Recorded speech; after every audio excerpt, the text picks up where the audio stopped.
everyone watching. All two of you ready to go, ready to watch. We are back with the grand finals of Virtual Sports League Season 4. I am specifically excited because any of the day ones who have listened to previous streams may have realized that, or heard, that in Season 1 and 2 and 3, we were unable to do finals just due to teams not able to play and things like that. So we ended up and then like pulling out and things like this, scheduling timetables. But since making all games on a single day, Sunday, and only taking people that can play on that day, we haven't had that issue. So here we are right now. We have two teams inside of the lobby ready to go. This is going to be the best out of 3. This is game 1. Something else is both captains have assured me that no teams will be stream sniping or anything like that. So there is only a 10-second delay. I added a little bit of a delay, 10-second delay, and then match that with what's going on the YouTube streaming services. It's about a 13-14-second delay all up together. So any chats or anything like that, I'll be able to respond to much quicker and much more live. So yeah, I'm pumped. I'm so excited. I've been excited all week. Ready from both captains, and that means I'm just gonna start. Oh, what was that? Yep. Okay, there we go. And we've got a new little. Love the new symbol for the backdoor protectors. Hector symbol, and it seems that Zero Expectations have called themselves front door. What? I can't. Front door infiltrators. So they are immediately trying to get into the heads of the backdoor protectors, which is good to see. Bit of fun. Other than that, it seems that there's been a few name changes, which always makes it difficult for me because I'm not going to tell someone they can't change their Steam name. But unlike professional Dota, I can't enforce that just yet. So it was the original one, but we lost it.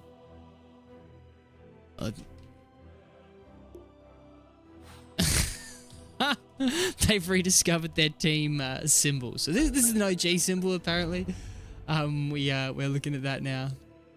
Yeah, I counted then. It's about a 14-second delay. So yeah, that's essentially live. That's as live as you're gonna get. Live as you're gonna get. 5 seconds remaining. So yeah, here we are. We are back, and it's just me today.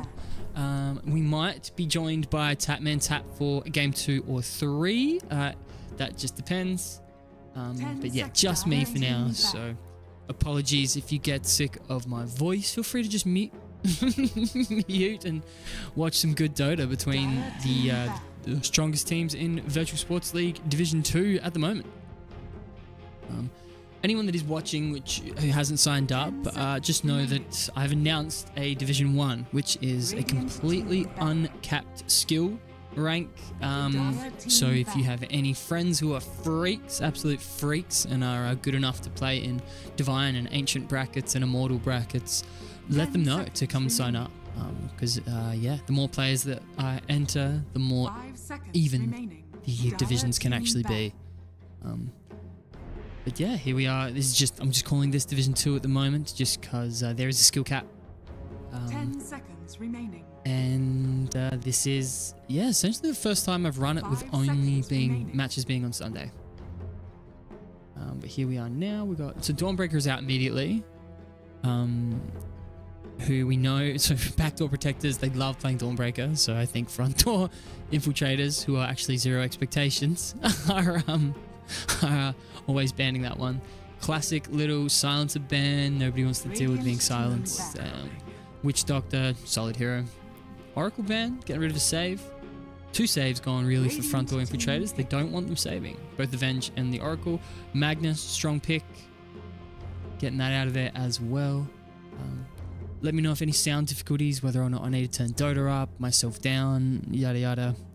I'll adapt. 10 seconds remaining. 5 seconds remaining. Alright. I wonder if emojis work in the YouTube chat. Dire team pick. And we got the first pick of the grand final, and it is a Nature's Prophet. We got a nice little solid pick on the line. I'm sure that captain over here, Gyoka's #1 fan, is going to be playing that. Cap is going to be on that one. Good news. Emojis work in the chat. Fire up. Remaining. How do I get rid of that? There we 5 go. seconds remaining. Radiant team Did they change after Nature's Prophet? Did they balance fixes might not be the right? Yeah, let's have a look. Yeah, it's just they got rid of the tree.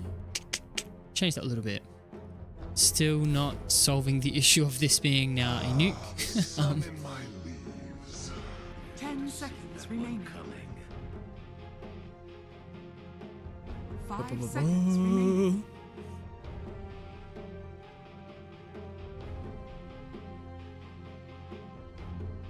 Let's go.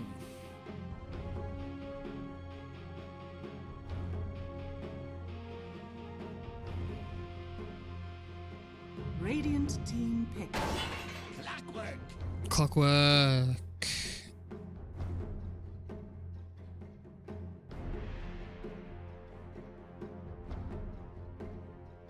Radiant team pick.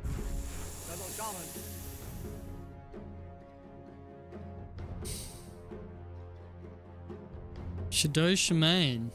Welcome. Let's have a look at that talent tree of his. Dire team pick. Dazzle, welcome. I don't think we've had too many Dazzle Dire team picks, pick. which is exciting. I am a huge fan of the hero. More so a fan back in his heavy cooldown days. Just play him as a mid laner or an off laner and just build whatever I need to and use it. Since he's had that Ags to be more of a carry position, not carry, just damage dealer, I've been less of a fan of his, but still, I am a huge fan. 10 seconds remaining. Also, that mega healing patch was only about 8 months ago, 5 seconds when remaining. his ultimate was another heal. Great stuff. Lifestealer, very much a comfort pick. I bet your Scarecrow is going to be putting himself as a position 1 there with a Lifestealer. Always goes Radiance no matter what happens in the game, but he normally gets himself a good lane no matter what's happening. So no issue being greedy when you can back it up. Legion Commander, interesting.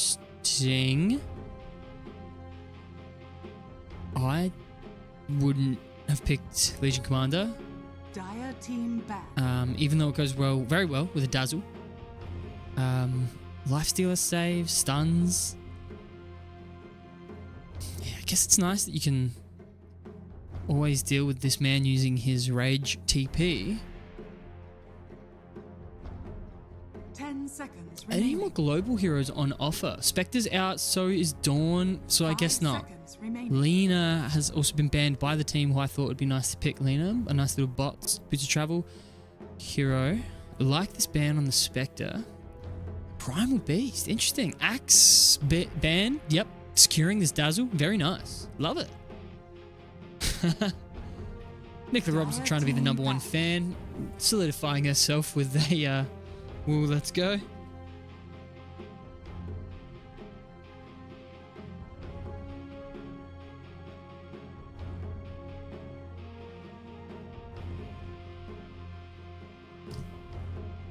Seconds remain. Radiant team ban.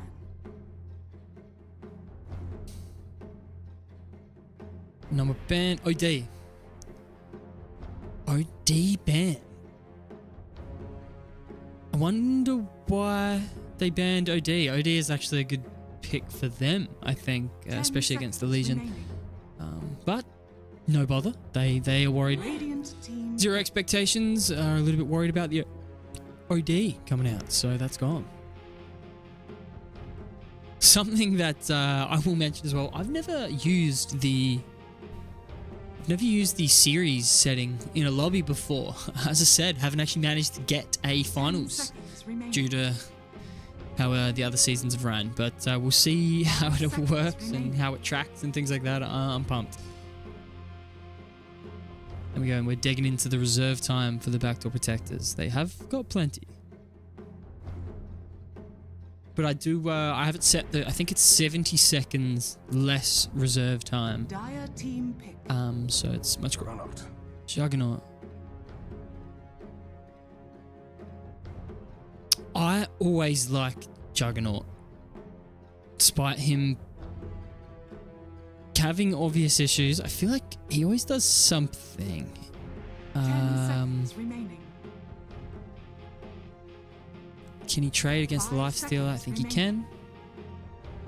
Lifestealer can save himself. He's feels good against Clockwork and a Lion. Just with a free BKB ability always feels nice. But obviously burstable. He's a hero with 2 health. Very, very low health. Not 2, but yeah, it's low. It's low. Yeah, but we are so close to actually playing.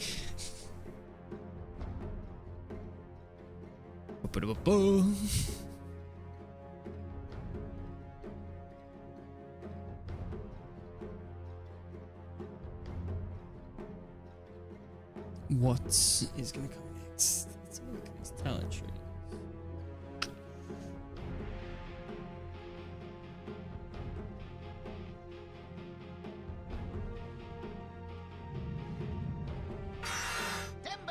You may now Timbersaw. select your heroes.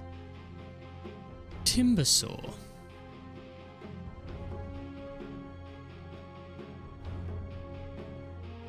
Do they have the ability to deal with a Timbersaw?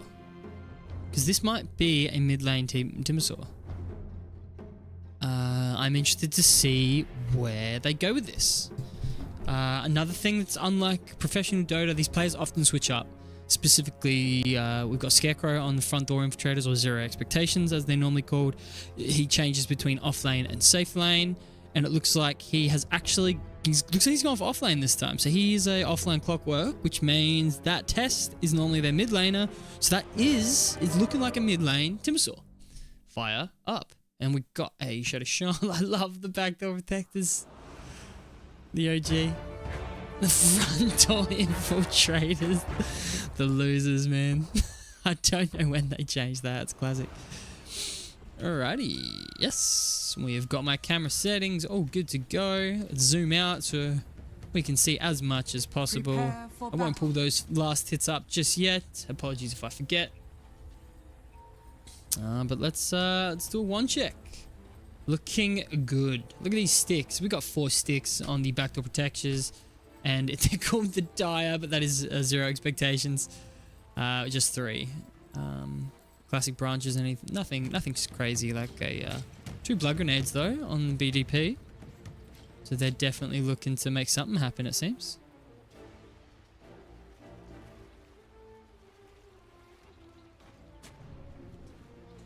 Bang, bang, bang, bang. It's about there. Perfect. We can see names. Qui-Gon Jinn. And we got teams. They are looking to fight. 30 seconds. We got abilities leveled up already. Of course, Nature's Prophet has got a Sprout. A very broken ability. Spin on Juggernaut. Nothing crazy there. Poison Touch on Dazzle. Also, probably the choice you're going to make every time. Legion Commander. Overwhelming odds. I think he probably could have held the point for now.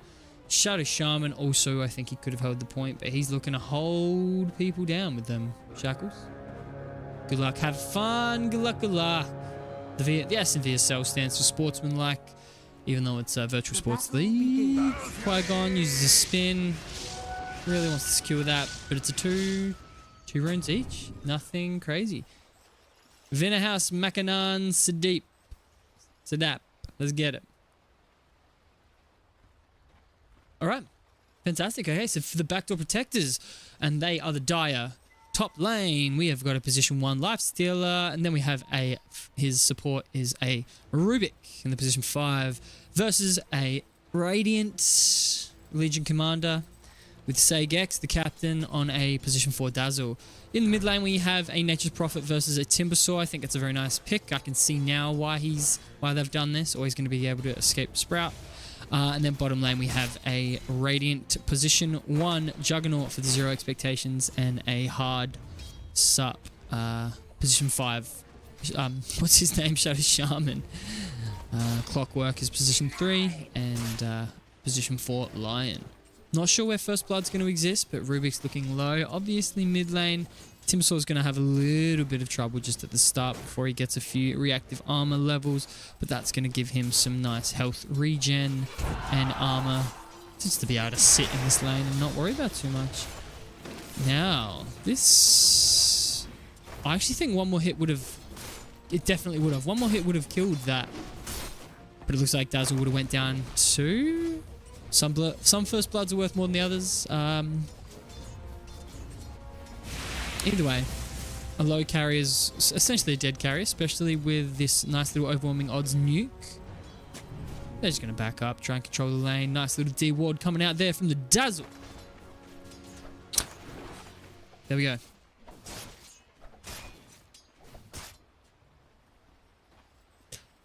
Apologies, Nicola Robertson. Trying to be, you are definitely the #1 fan. It's got the little crown there.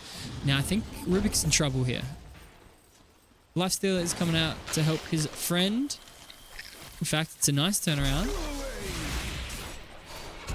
Simple little duels, simple little battles going on here. Still no one looking low, except for the Timbersaur, of course. Seems like those right clicks are too damaging.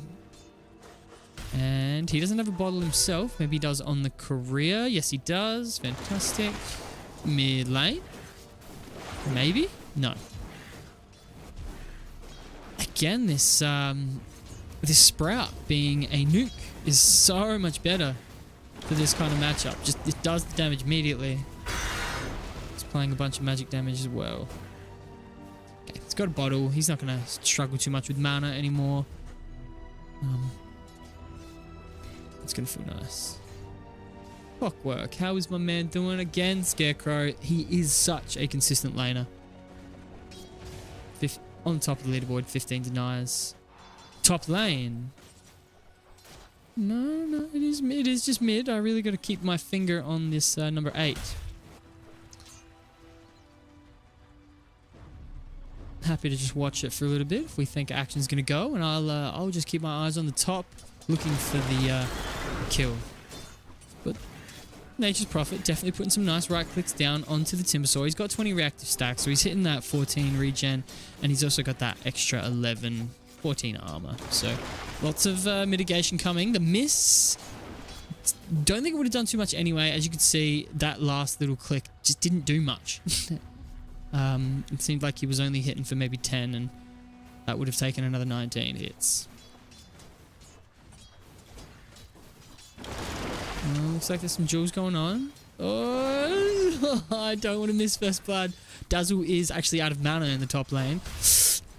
When his Sprout off 2 seconds, I think this Timbersaur is dead. One more click. He doesn't have reactive armor stacked, so that is the First Blood going to the legendary Guardian of the Orion. Well done. Backdoor Protectors take the First Blood. Legendary Guardian Orion. He's feeling good about that. Timbersaur, someone that wants to win his lanes. Doesn't do too much with levels, as he does struggle rotating. But I think if he does manage to do a rotation and manages to get his level 6 faster than normal, the pure damage is going to show up and look good. No level of rage. Level 3, no, he really wants this cool frenzy. Maybe he's thinking he won't be able to stay in this lane too much longer, or he also just wants to favor the open wounds.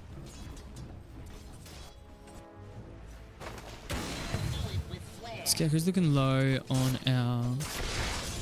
He's holding the chainmail. Not sure if he's going to need it. Juggernaut does have a Lotus, but he doesn't have much mana. Resources are running low for both. Actually, it seems like Backdoor Protectors have got everything they need. These lanes are looking not uneven or bad or anything like that, because last hits are very, very even on both teams. Missed that. Nice little spin kill. Seems like he used that Lotus. Apologies for that, but all good. Nice little kill coming out here.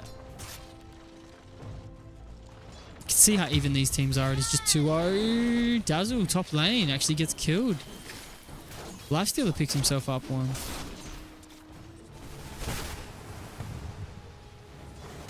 Breath of Nature coming out. Maybe he's going to TP back to base in a second. What's he got in career? He's got his shreds.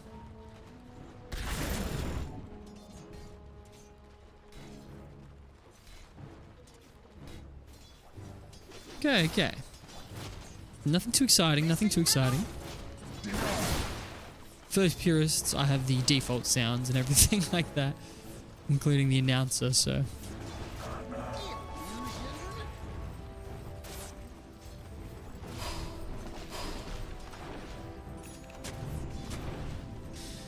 No threat in the towers either. Man, these lanes are even. Now, this Timbersaw has got himself a level 6, and I think on the career, he's got some boots coming out. Yes, he does. So he's going to be a little bit faster. Might be able to make rotations. Obviously, Nature's Prophet's always going to be somewhere, wherever he needs to be. Lion, yep. He's securing the XP runes, and Sigex also paying attention, and he's getting that one there too. Now, he is going to build himself some mana boots. Obviously, Dazzle loves using a bit of mana, but it is nice just having some supports to help out the cause with that as well. Lifestealer trading very happily against this Legion. Let's have a moment of courage. I think it's worth maybe hitting a little bit, but we'll see. It's just a bit low on mana. Yeah, OC going to turn on the Rubik, and now the Lifestealer's actually used Rage. So yeah, I think that was nice little trades going out there for the for Zero Expectations. Oh, sorry, Backdoor Protectors. Now this Frosty on the Shadow Shaman is looking. These creeps are pushing in.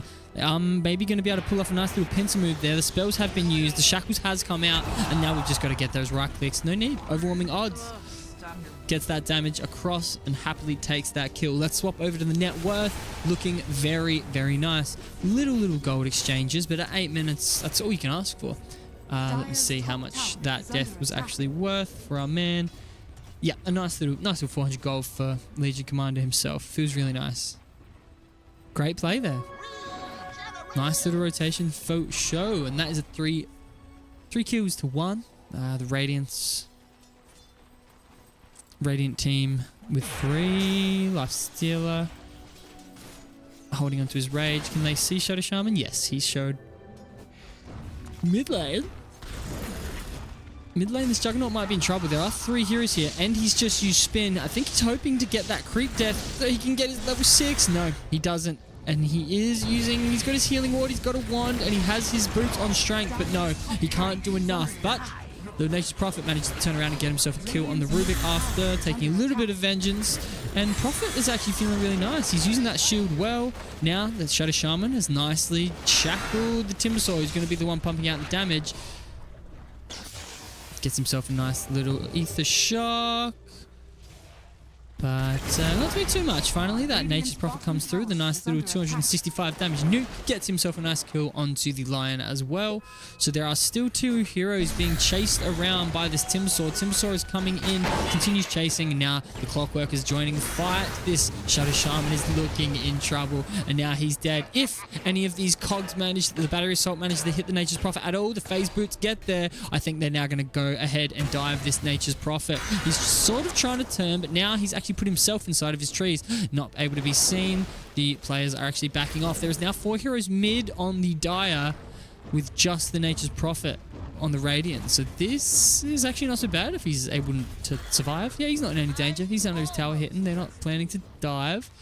Timbersaw wanted to... Okay. His support just gave him a salve, and now he's got an Invis rune.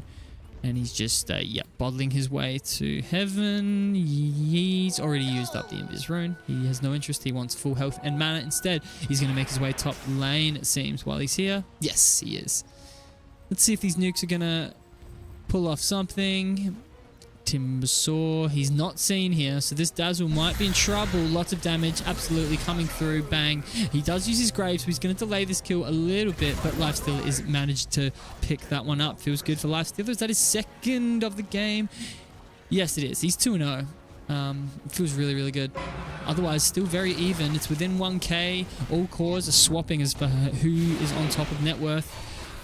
Oh, the Nature's Prophet was in trouble until this nice little Hex came through, but he was too late on the shackles. Definitely could have saved his teammate there. Legion Commander has TP'd in and got himself a nice jewel for him and his Shadow Shaman as well. He's got the talent that puts it to everyone. Mid lane, Dazzle's TP'd in. Is he going to be able to save his teammates? Yes, Frosty on the Shadow Shaman is able to live, and now GG no tanker. However, the Timbersaur is chasing.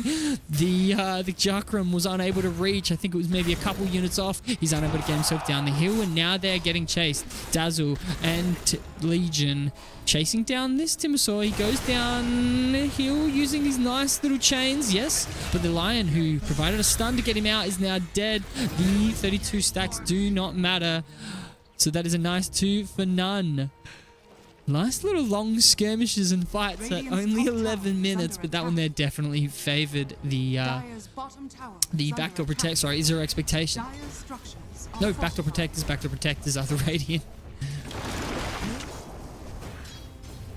Nice little... There was obviously more spells than that used, but classic Dota 2 being in beta does not show the stats properly.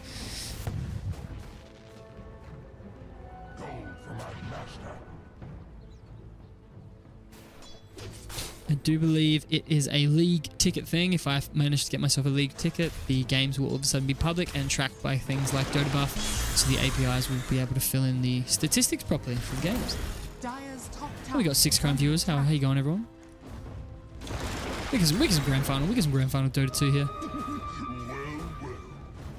And we got a Nature's Prophet and Legion Commander on the Radiant. They are looking top 2 on the leaderboard at the moment, as far as net worth goes.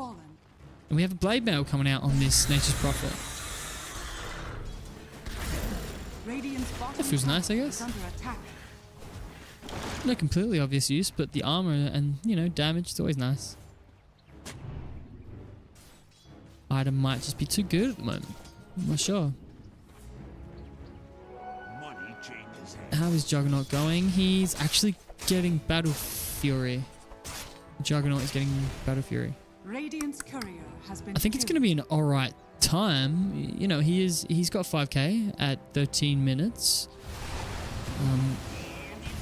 And he's got the treads to give himself that attack speed, but I don't quite get the Battle Fury, but that's okay. Oh, the Blade Mail managed to actually get a lot of damage onto this Lion, and now Legion is looking for someone to duel. He's chasing someone down. Are they able to get anything here? Jug goes for it, using the Omni Slash, trying to get as much damage as he can, but the Timbersaw manages to get out. So it's just a 1-for-1. However, the one that the Backdoor Protectors managed to get, that the Zero Expectations managed to get is the mid lane Nature's Prophet. Really nice kill to be able to slow him down a little bit, and all they lost was a Lion. However, their mid tower is now taking a bunch of damage. Dazzle healing and using those arcane boots. The captain keeping his team healthy and full. Mid lane goes down. That is the first tier 1 tower to go down this match. Prophet manages to get himself a nice little kill. He's seen. Is Rubik able to get... No. Unable to interrupt that TP. Prophet picks himself up a nice little solo kill in the bottom lane right near the XP of the Dire jungle. The XP shrine. Other than that, let's just take a look at those items again. Oh, there they are. Other than all players having the kinds of boots that they want, couple power treads, we now have a Sacred Relic coming out from the Lifestealer. He's level 9. A Blade Mail on the... So that's Scarecrow on the Clockwork off lane, and a Blade Mail on the Legion Commander. We've actually got 4 Blade Mails, 2 apiece.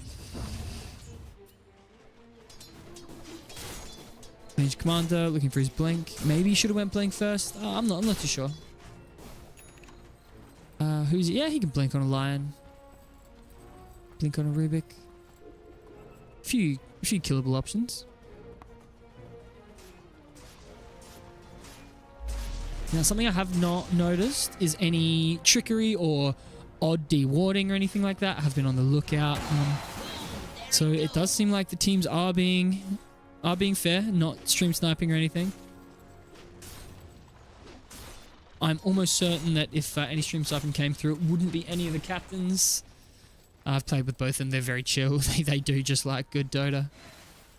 And this is certainly some good Dota. It's 15 minutes. It's only a 2k gold lead for the team with 10 kills. And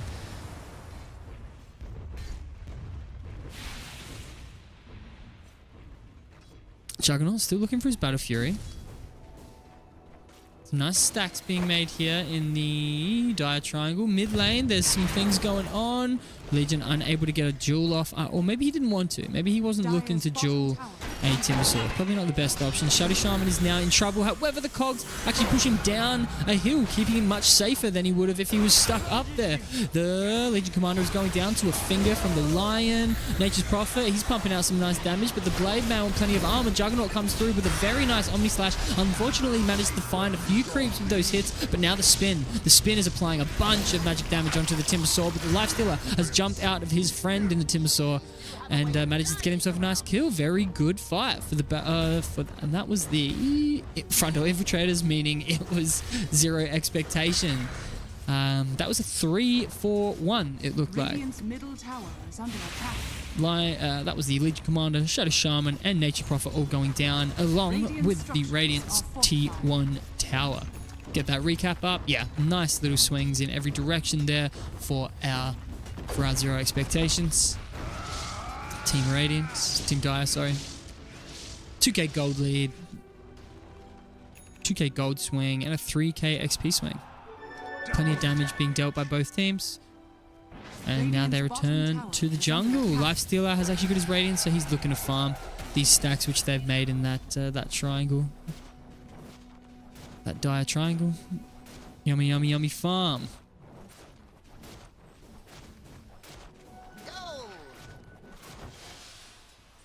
Shadow Shaman. Frost. I think this mid lane can maybe be ignored now. They're still pretending that there's towers there with 3 heroes on each side, sort of hanging around this area. They think that there's a ward up there. There's been a ping. Nothing too damaging. Timbersaw didn't end up getting his blink first. He favored the Kaya. Shadow Shaman finds himself a very lucky haste rune. Obviously an invis or haste were the ones that he'd want there to keep himself alive, and he managed to find one of them, so happy days. Nature's Prophet continuing to escalate. However, not so much. He's had 3 deaths only. 18 minutes, 3 deaths. Yeah, it's not so bad, but the Timbersaw and Timbersaw not too far behind, considering he is a Timbersaw, but this is just one of those situations where he's going to continue to just farm faster than any other hero on the map, just with his mobility, damage, and of course he's going to Maelstrom. Very nice farming item. Juggernaut is most likely finished his Battle Fury. Yes, he has. Farming a little bit slowly, but you know, maybe he wanted the mana, the health. Obviously it applies a little bit of damage, but I am a huge fan of Maelstrom. Maybe the changes to it, I'm not sure. Happy days, he's got it, he's farming. Now this Timbersaw, is he in trouble? They've used a lot of spells. Yep, and the jewel's coming through, yeah. 4 hero rotation, happy to drop everything. Dazzle using his Nothal projection, the Serpent Ward, which is the Giant Serpent Ward coming out, and that's a nice little kill that they've got. We've now got 4 heroes apiece on both teams, fighting right near the Dire T1, and a buyback coming out from the Timbersaw TPing in. So this is 5 heroes in the bottom lane now, chasing down Juggernaut with a really nice Omni Slash, getting himself 1 kill onto the Rubik, and now they've actually gone and fight near the chicken again. Here's 2 kills apiece. Nature's Prophet buys back. Shadow Shaman fighting near his chicken. Yes! Is he able to find anything? No! Because both mid laners have just bought back in those fights. They're looking, are they able to find this? Yes, they are. This Lifestealer is in a bit of trouble. He can rage all he wants, but he's not going to be able to get away, I don't think. However, Frosty a little bit slow in the fingers. No, he's managed to get the Shackle, so now this Lifestealer is going to go down. And the Timbersaw is in a bit of trouble, so I did lose track of everything, especially now that there's more kills coming out. But that, I think, was a 6 for 6. 6 heroes dying on each team. However, and look how even that is. There's almost no swing at all, but it did seem like it favored Team Zero Expectations with just a nice Nope, the next fight recap shows that it definitely favored Backdoor Protectors. Very well done. They managed to find themselves a T1 in the bottom lane as well. And now they're pushing on the T2 bottom lane. Nice little fight, nice fight. Happy days. Captain picks himself up a nice little wisdom rune there. Any items of note, Radiance has been finished, Blink Dagger on the Shadow Shaman and Legion, so we're going to see a little bit more aggression coming out from our Backdoor Protectors. They're setting up here. Shadow Shaman goes in, blinks, finds himself a nice little Rubik, and certainly going to go down to one more hit from anything, and they find it. Legion blinks in, finds himself a nice little Lion. Two heroes actually get caught up in the overwhelming odds. Life's Clockwork has got a lot of health, manages to pump himself a nice little Essence Ring, still alive, but does go down. The tower, however, manages to kill the Shadow Shaman, and the Timbersaw comes through and finds himself a kill on the Legion. So they've definitely been able to defend that tower. Who got the kills there? Timber picked up 2, did he? Timber picks himself up 1. With the kill for the Shadow Shaman actually going to the Clockwork. Cool. So that was a 3 kills to 2. That one there looks like it favored... Again, it favored the Backdoor Protectors. Getting out of this ahead a few times now. Juggernaut finding himself a nice Yasha. Movement speed along with attack speed are going to feel really good for him. No.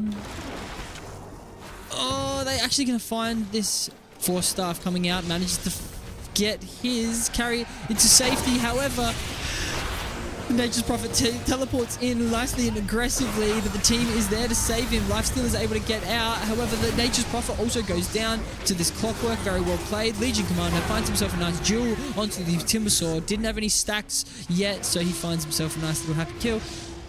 Juggernaut chasing down. Rubik finds himself a nice little stolen spin and gets out, so that's a 2 for 2. Both mid laners dying, Nature's Prophet and Timbersaw, both teams with a hard support, both position 4s, Lion and Dazzle dying. Who's got himself in trouble here? This looks like the Clockwork, finding himself a nice kill on the Shadow Shaman. Definitely a good hero to be playing Clockwork against Shadow Shaman. Even if you get Hex, the Battery Assault is still going, and it's very difficult to get shackled. I'm sure he's going to be looking for a Aether Lens. Yep, he just wants to get that range away from that pesky Battery Assault spell. Juggernaut finishes his Mantis style, and he's now on top of the net worth leader forward. All very even, the top 3. So we've got 1100 for the Juggernaut, 1100 for the Nature's Prophet, and then the Lifesteal is also sitting at 1100, with Juggernaut just hitting 1200. So he's about 100 gold ahead of his counterpart carry.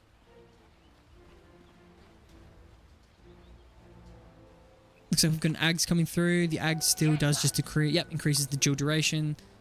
And Legion Commander is debuff immune for the duration of the duel. Yeah, this is a great call. You really only need a BKB during that call. Obviously, it's nice to have one outside of it, but yeah, inside of duel, no stuns, no hexes, anything that doesn't pierce won't work, which feels really nice. Rubik finding himself an Aether Lens. Let's see if he can manage to do a little bit more. I'm not sure when he got that. Must have been recently. Halberd. Yeah, this Clockwork's very tanky. I wonder where he's going to go next. He's looking for an Ags as well. Supercharge, overclocking. Cool.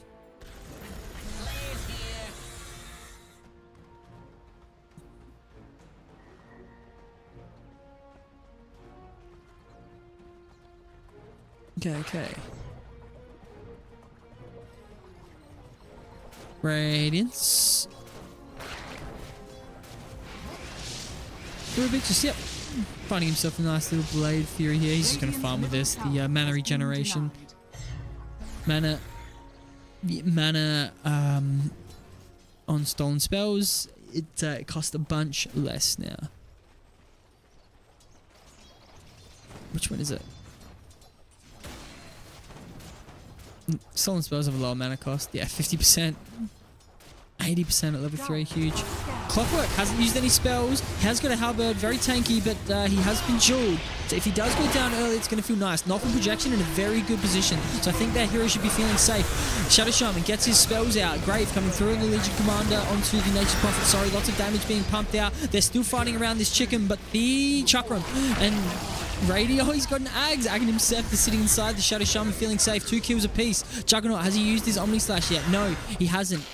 So I reckon he's going to use it now. He's by the chicken. This is going to do a bunch of damage. Yes, it is. He's going to get this Lifestealer kill because there's no creeps around. However, he hasn't able to find him. No.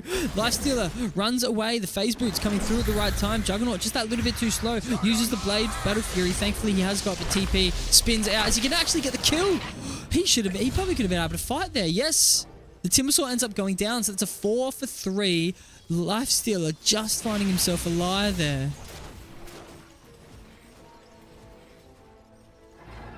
Friendly message coming through from friends there.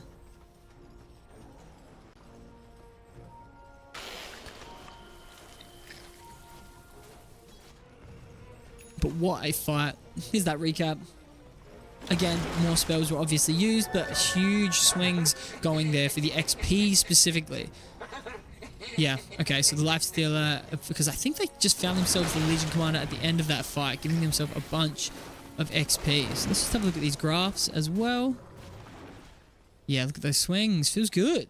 Still only a 55% win probability. Very much an even game still within 1k. But it does feel nice to have a nice little XP gain there. Juggernaut definitely dealing a lot of damage, but if he had a bit more attack speed maybe. He's getting Ags now. That's going to help. But I think after this, he really wants to be getting himself maybe a Butterfly or something. Maybe just MKB. It will feel nice against the Juggernaut, against the Lifestealer, and as well against the reactive armor of the Timbersaw.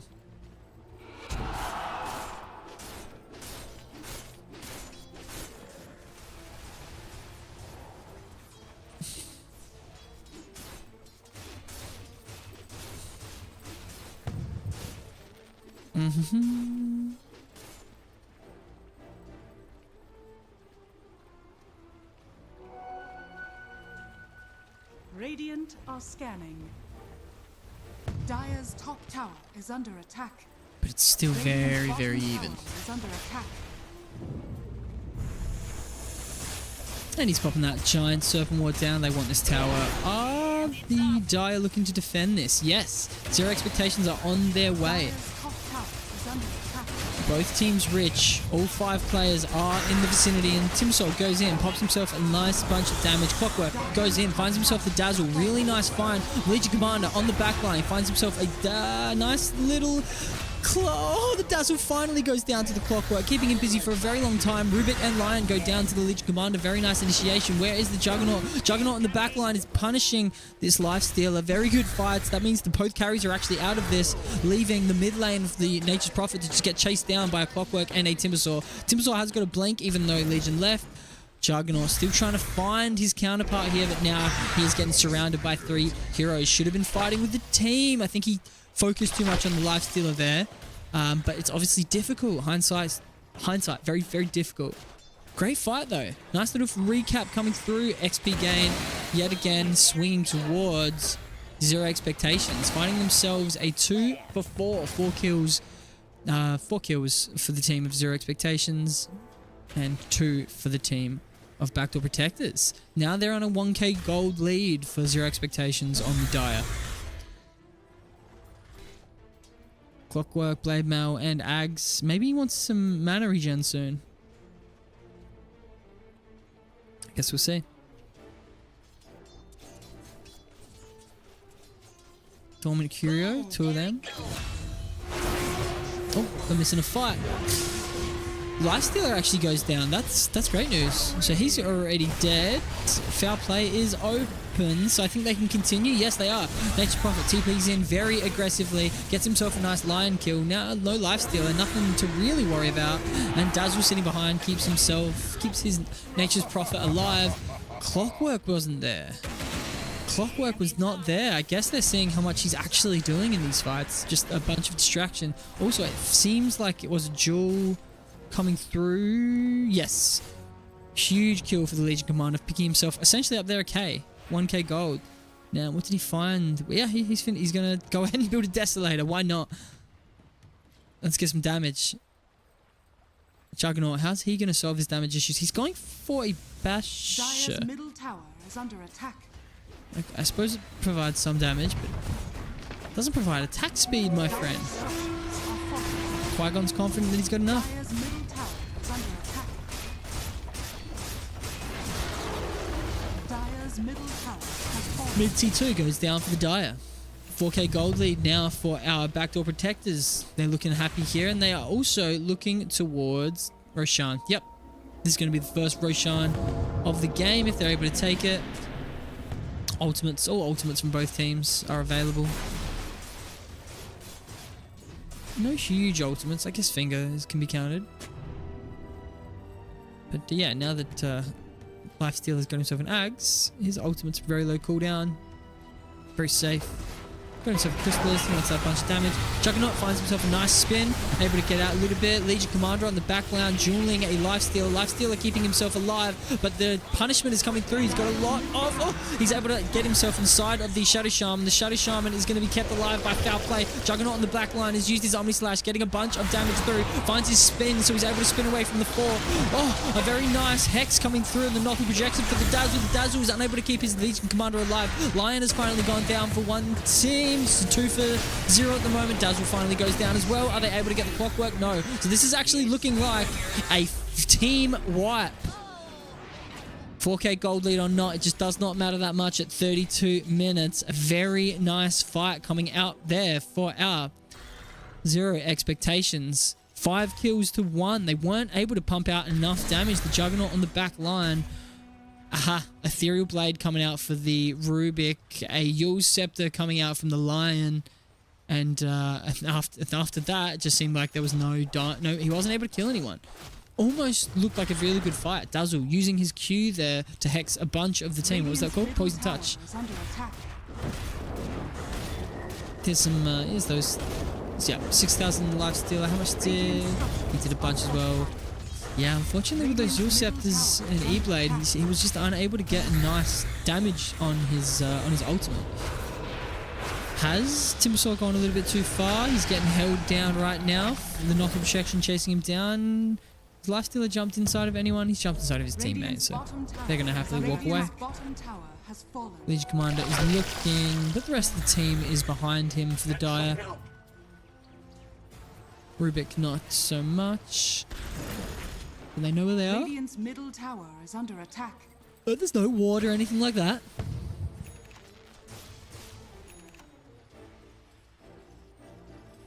BKB. The Clockwork's found himself a BKB. Still, I think he's got some mana issues, but Radiant he has a big mana scanning. pool at least. Just no regen. Juggernaut looking for the Basher still.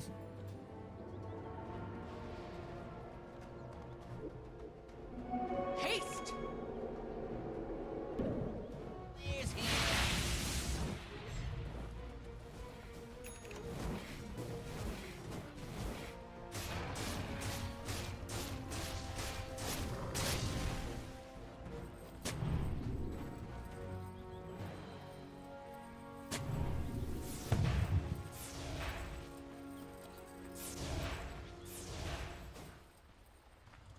Okay, things have quieted down. They're relaxing, maxing.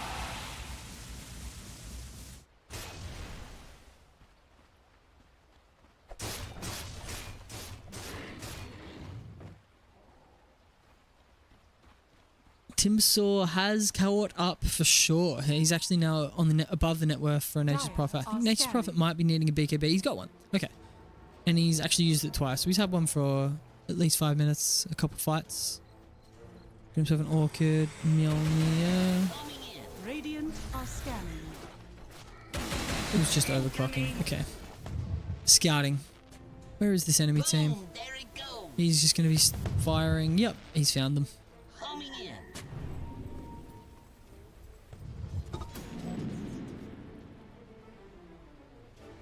It's a nice Prophet. He's just taking the farm away from his team. Always able to join back again. 2 supports roaming together for the Radiant. Dazzle and the Shadow Shaman.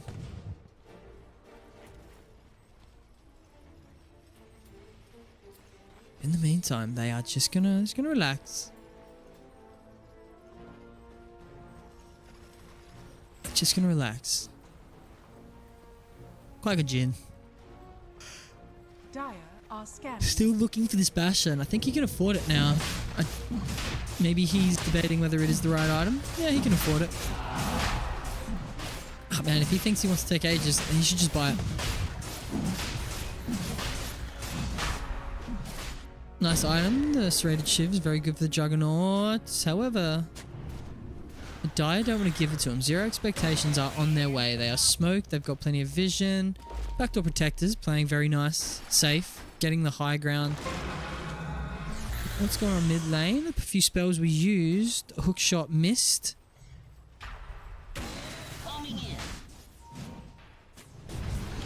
Blink comes through.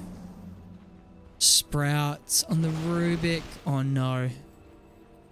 Much more damage. Huge cast range. Very low mana cost.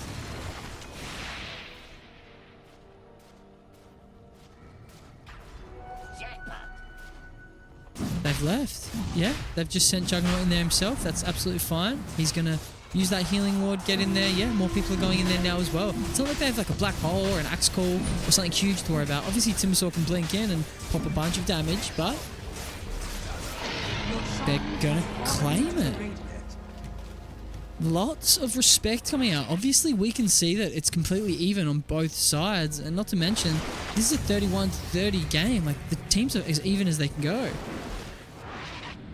PKB used for the Nature's Prophet. He won't be ready to fight for another 80 seconds.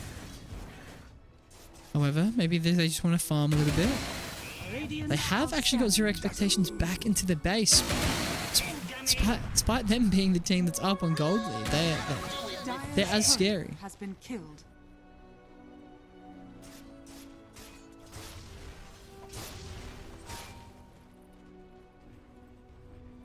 So they're just going to go ahead and push all the T2s. Yep. Find themselves a nice tower as well. And maybe they'll look to go high ground. It's just good play. It's really good Dota. It's so clean. Like, the fights are exciting, and when there's no fights, there's no feeding. There's no 31-30. If this doesn't look like it's going to be a Game 3 series, I don't know what will. Quackon has got his Basher, and he is going to get a Butterfly. Seems like he's heeded my warning. He wants that attack speed. It's also going to supply a little bit of damage. But attack speed is damage for Juggernaut. And then who knows, after that he might eat his Ags and then just get MKB. I don't know, we'll see. Either way, he's got himself a nice bit of health. He can always find himself a Abyssal Blade if he wants a little bit more. Let's check on those items. Anyway, so the Deadless has actually been completed for the Lifestealer. He's going to be pumping out a bunch of damage if he jumps inside of you. And as far as defensive items go, Ags, Glimmer Capes don't really work against the Lifestealer. If he jumps inside you, he will stay and he will reveal. A Satanic going to be coming through on the Nature's Prophet, which is going to feel really good. Him just to be able to stay alive that little bit extra. Maybe turn the fight completely. Spirit Vessel coming through. We have a Jewel. And that is a Jewel on the Lifestealer. Lifestealer has gone down. What an initiation. I'm able to get that. There's no save for him. And now Clockwork is in danger.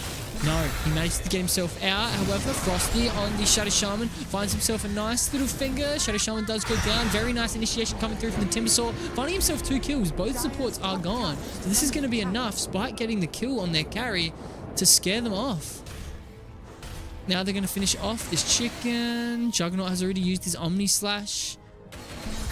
So just they're not looking to go any further. Jewel is up in 12 seconds, so maybe they'll go ahead and use that. 53 seconds still without Lifestealer. There is definitely a threat, especially because it's all 3 cores.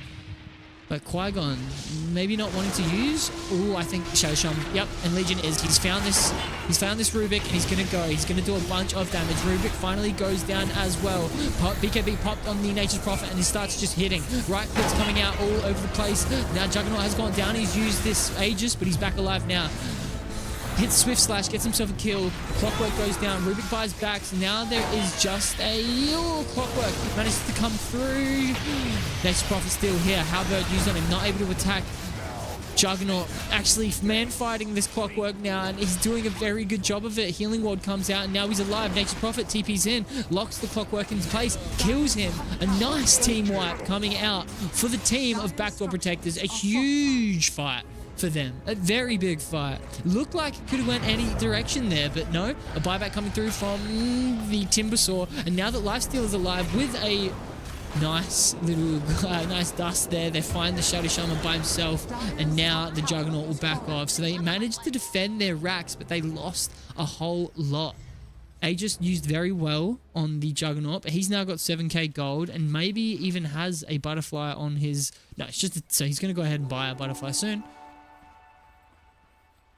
Dazzle's now got a 4-star. I think that's much better item.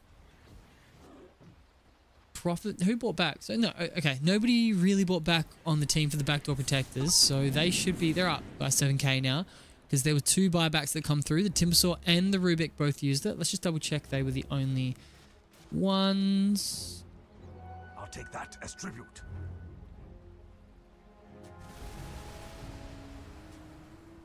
Clockwork and buyback as well. I really thought Rubik bought back.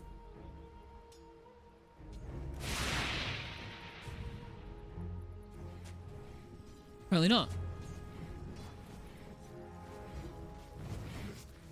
Huge fight. Really nice, really even game coming out here for the game. One of the best of 3. Smoke up coming through for the Backdoor Protectors. Looking to get some more damage done. Legion Commander pumping out a bunch. Desolated with 8 charges. He's also going to find himself a Satanic.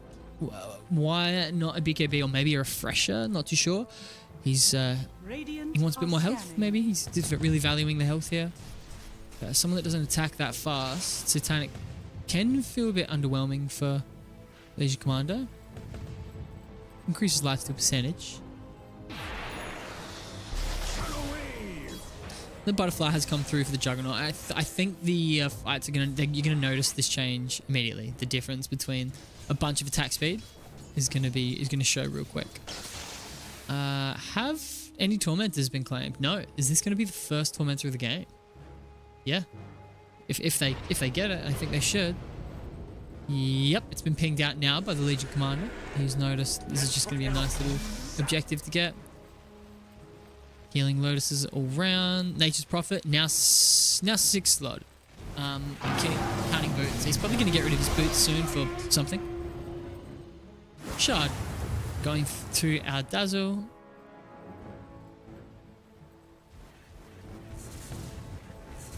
Nice shard. That's really awesome actually. I think very good against the Clockwork.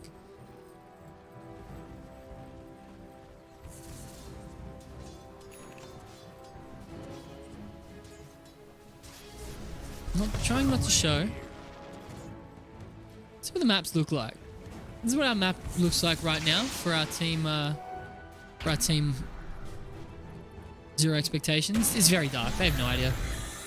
This is what our map looks like for our Backdoor Protectors. So we obviously have a lot more information. Look at this Christmas tree that we are able to receive. Illusion.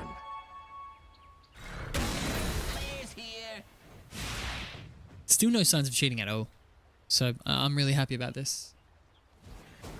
Might even get rid of the 10-second delay. You know, it's not huge, 14 seconds in total, but maybe it's worth it. Who knows? Maybe if they're game 3, might just tip someone to really want the win. So have a look at those items while we're doing it. So we've got a Wind Waker coming through. It's just rough for the Juggernaut. We have a E-Blade, Yule Scepter, Halberd, a Lifestealer that can jump into his teammates. Very, very difficult to get a nice Omni Slasher off. He's noticed this. Yeah, he's now building towards a I can't remember what the name is. Oh, I hope that they didn't see that. Yes, they didn't. He's now building towards What is that item called? Nullifier, of course. Nullifier, essentially, you can just cast that on a hero and they won't be able to use any of their items, which can save themselves. So if instead of going invisible and you can't hit them, that won't happen.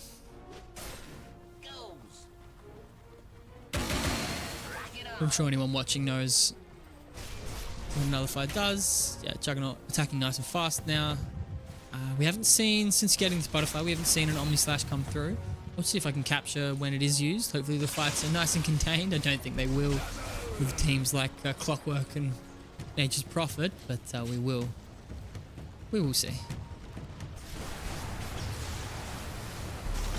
Backdoor Protectors. Oops, I accidentally switched to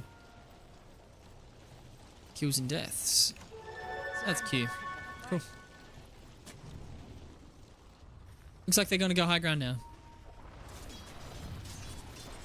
Team set up. Nature's Prophet got himself nicely in the back there. 17 seconds, he'll be able to teleport again. He just really wants to find something. Maybe if he had a ward. He's actually getting out of there.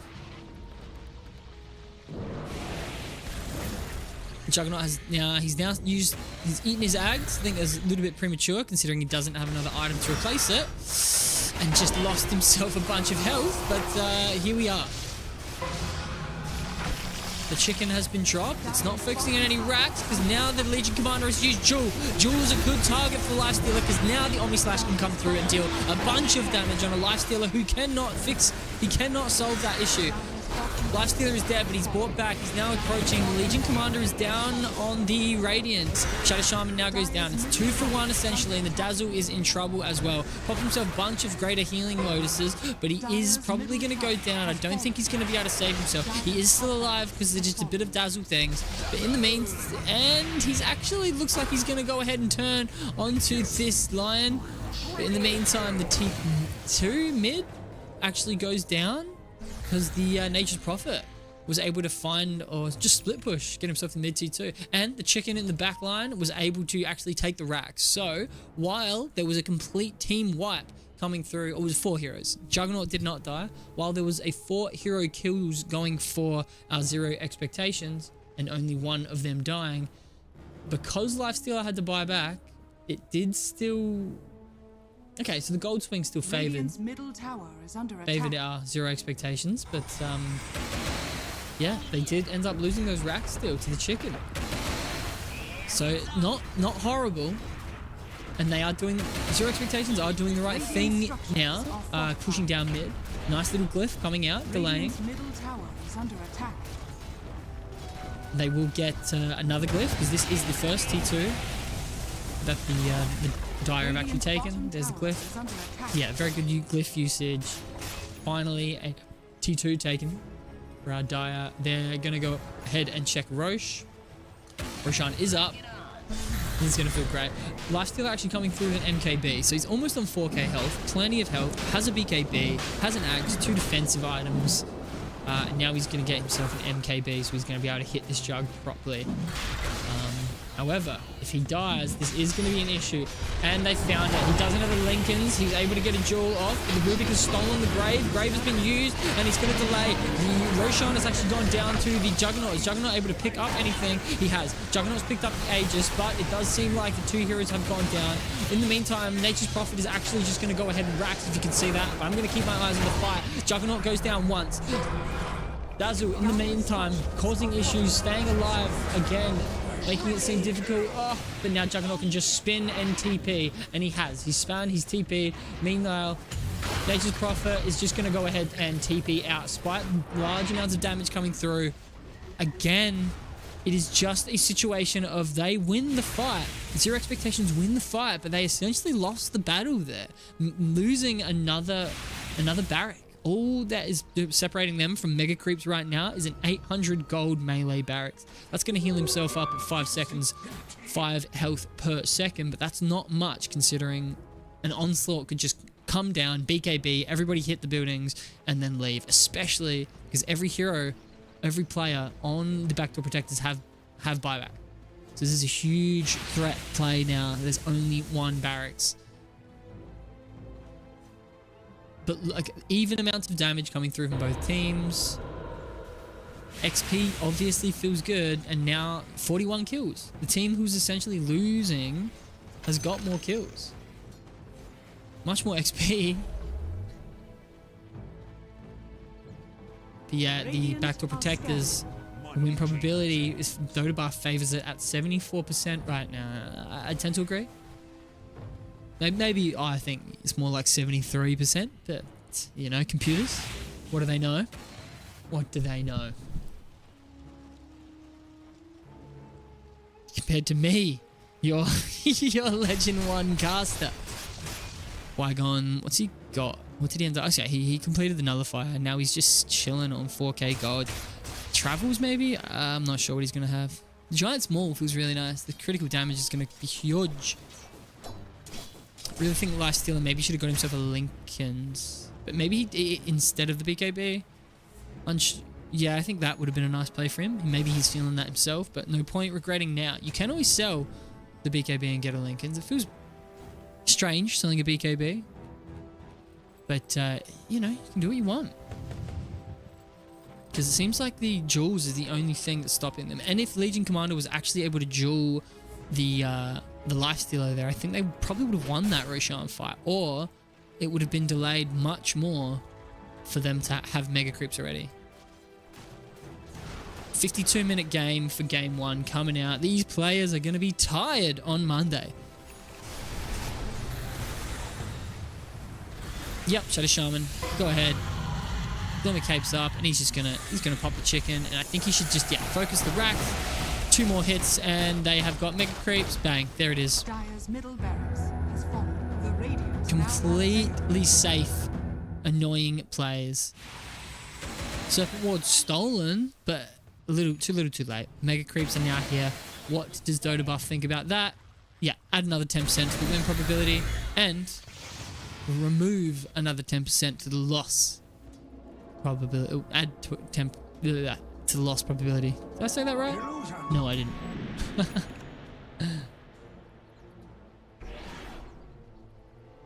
Yes, I said it right. Lol. There we are.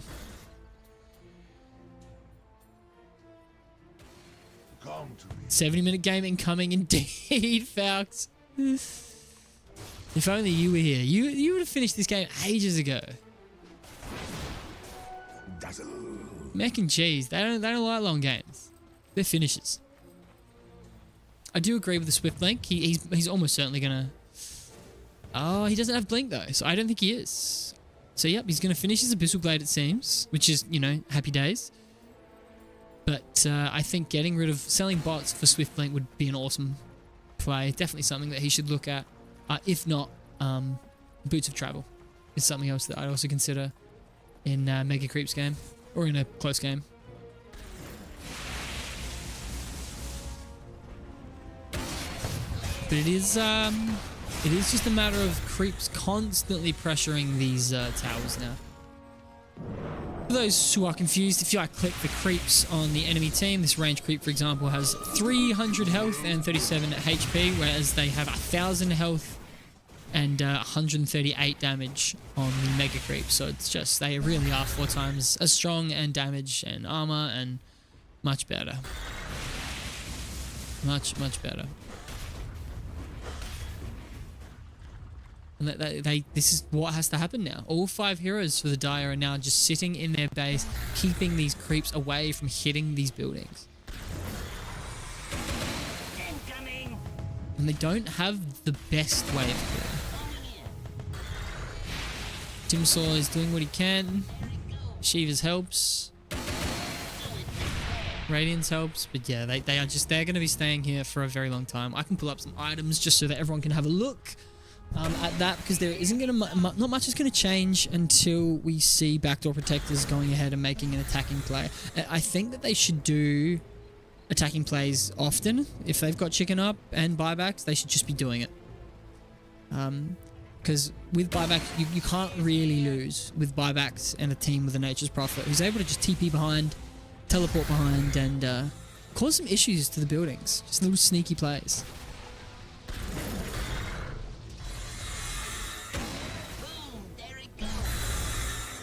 finishing the Abyssal.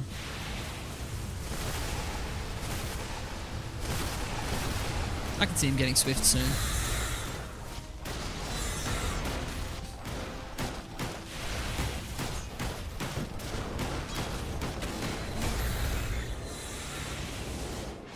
Does Legion Commander have travels? He's just looking for a refresher.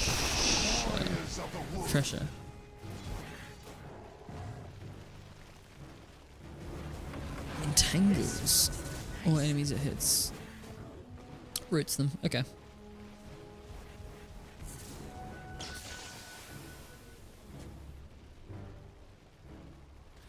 It just gives him gold bags.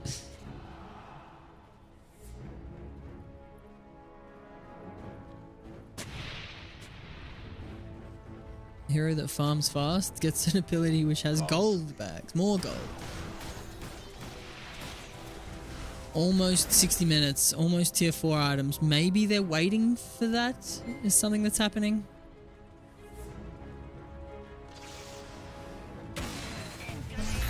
So we will be joined by Tatman Tat in the next game.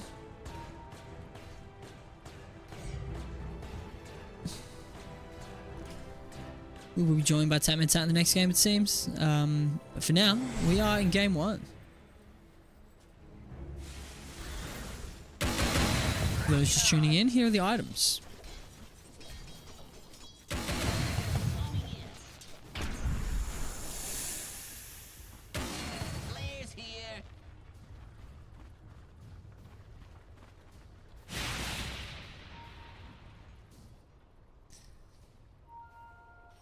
This is it's definitely something that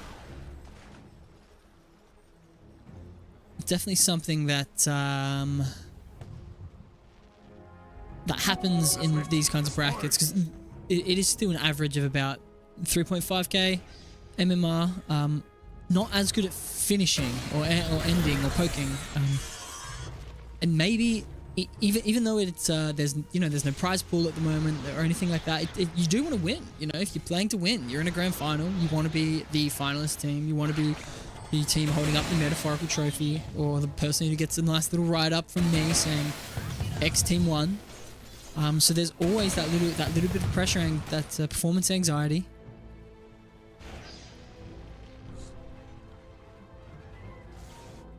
So you just maybe want to play safe. And 2 minutes to 60 minutes. Maybe they're waiting for these tier 4 items.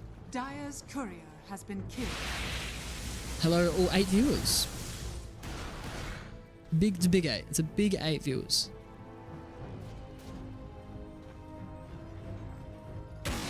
Players here.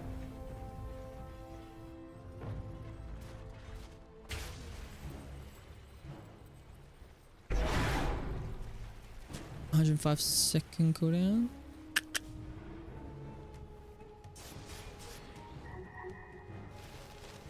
Roshan is up. That also makes sense. They were just waiting for a Roshan.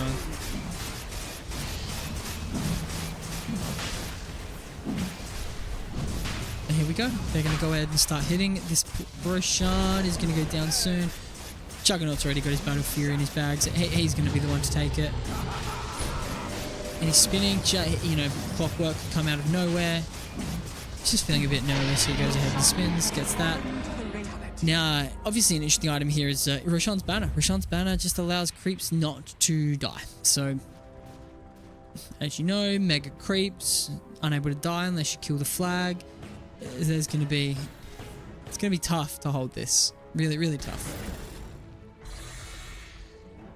But if I was them, I would wait another 20 seconds, get tier 4 items, just increase the chance that you are going to be victorious, and then I would attack non-stop. As long as either my Shadow Shaman or Prophet was alive, I would begin just putting as much pressure as I can. But seems like they're going to ignore the T4s. If you can end now, you can end now. If you're confident, you're confident. They have smoked up. All 5 heroes are unable to be seen, even by this.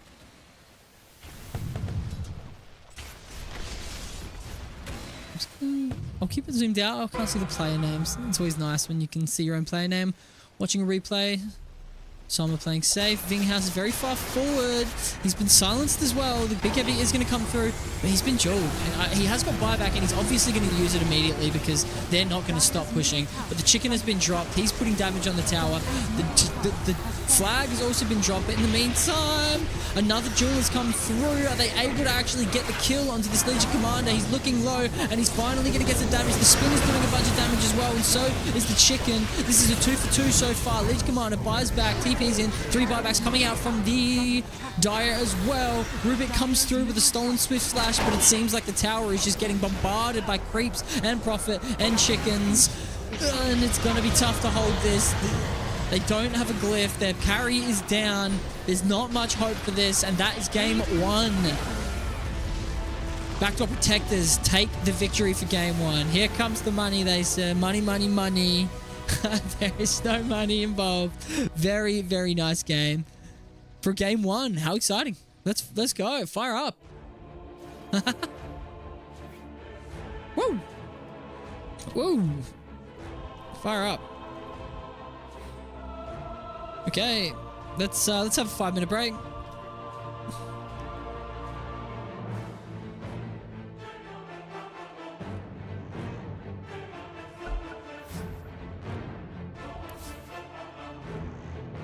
Some serious scores going to come.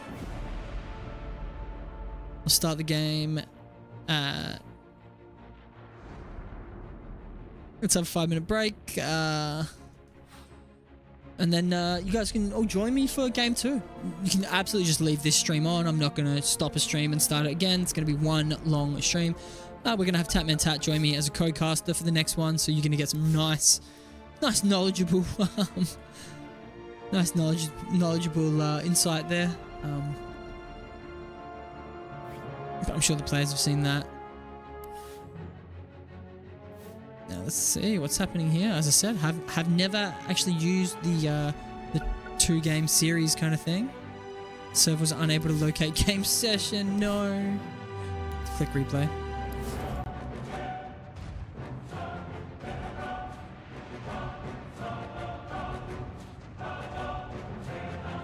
Hello, hello.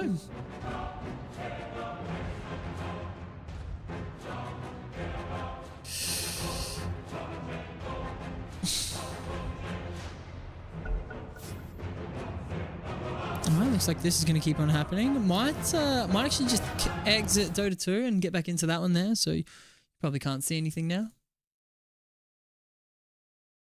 I am actually going to stop the stream and get rid of the delay. So you're gonna see that happen in just a few seconds. So that's gonna happen. Okay, now we're streaming again. Okay. So I missed the end of the last game. Who ended up winning? Radiant or Dire? That was the Radiant that won that one. That's Backdoor Protectors. They used all their stuff, refreshers, snakes, and just hit the buildings. Shaman. Shadow Shaman, yes. Sneaky Snake goes dancing. The later that goes, I think, what was it? The Jug and Nature's Prophet have a little bit of a better time scaling than, what was it, the Timbersaw and the Lifestealer? Yeah, yep. Yeah. I love Lifestealer as a hero. He just doesn't have enough guts late game. Yep. I absolutely But I tell agree. you what, cracker first game, right? Was it kind of even? Can you tell me the story of the game? So it was absolutely even, and even as far as net worth and things like that go, until the mega creeps came out, or at least there was one barracks left. And that was just a Nature's Prophet who was split pushing, and he was doing this because they couldn't win a fight. Like Zero Expectations were just giving them. They were winning most fights, but then they would all of a sudden be on top of the creep score, and then after a few minutes, the flash farmers of this Jug with a Battle Fury and this Nature's Prophet with his trees and his money bags and things like that would just come back. They'd take another fight. They'd lose their heroes, but they would get the objective they want. So it was really nice by Backdoor Protectors, just sort of focusing on them what they needed. And then again with the chicken would often be in the background just hitting buildings as well. So yeah, it's tough to defend against split pushing. Yeah, that's a and- lot of split. That's a lot of objective power that doesn't actually like need to stay alive to do its job. Yeah. Yeah. Wow. And what was it? 58 minutes or something? My goodness. 58 minutes. Apparently you're a little bit quiet, so let's turn you up. Turn me up. Turn you up. Turn you up. So the teams are ready. I did want to try and find the idea of the last game and do some magic, but looks like we're not going to go. Not going to worry about it. However, maybe. Watch replays.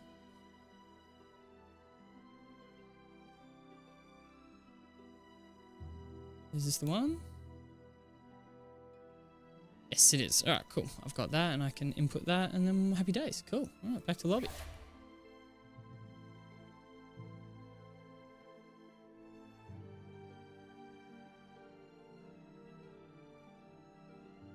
It doesn't let me do it. What is that? So, Radiant, yep. Just go like that. Radiant, I've got one. Cool. Starting now. Game 2 on its way. Let's, have they not, two teams are set in lobby.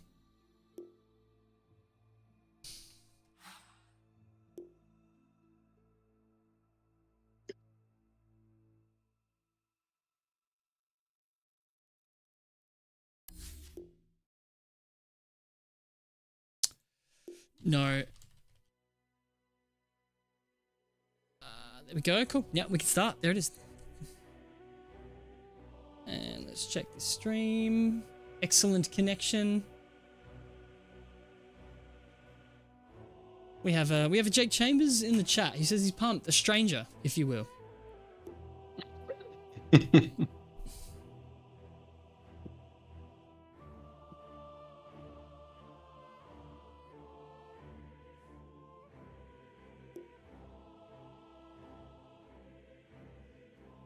Can I pick Radiant?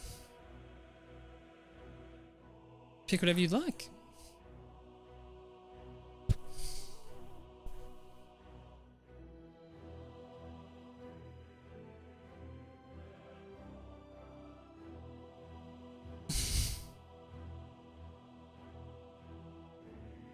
It's a bit confusing, but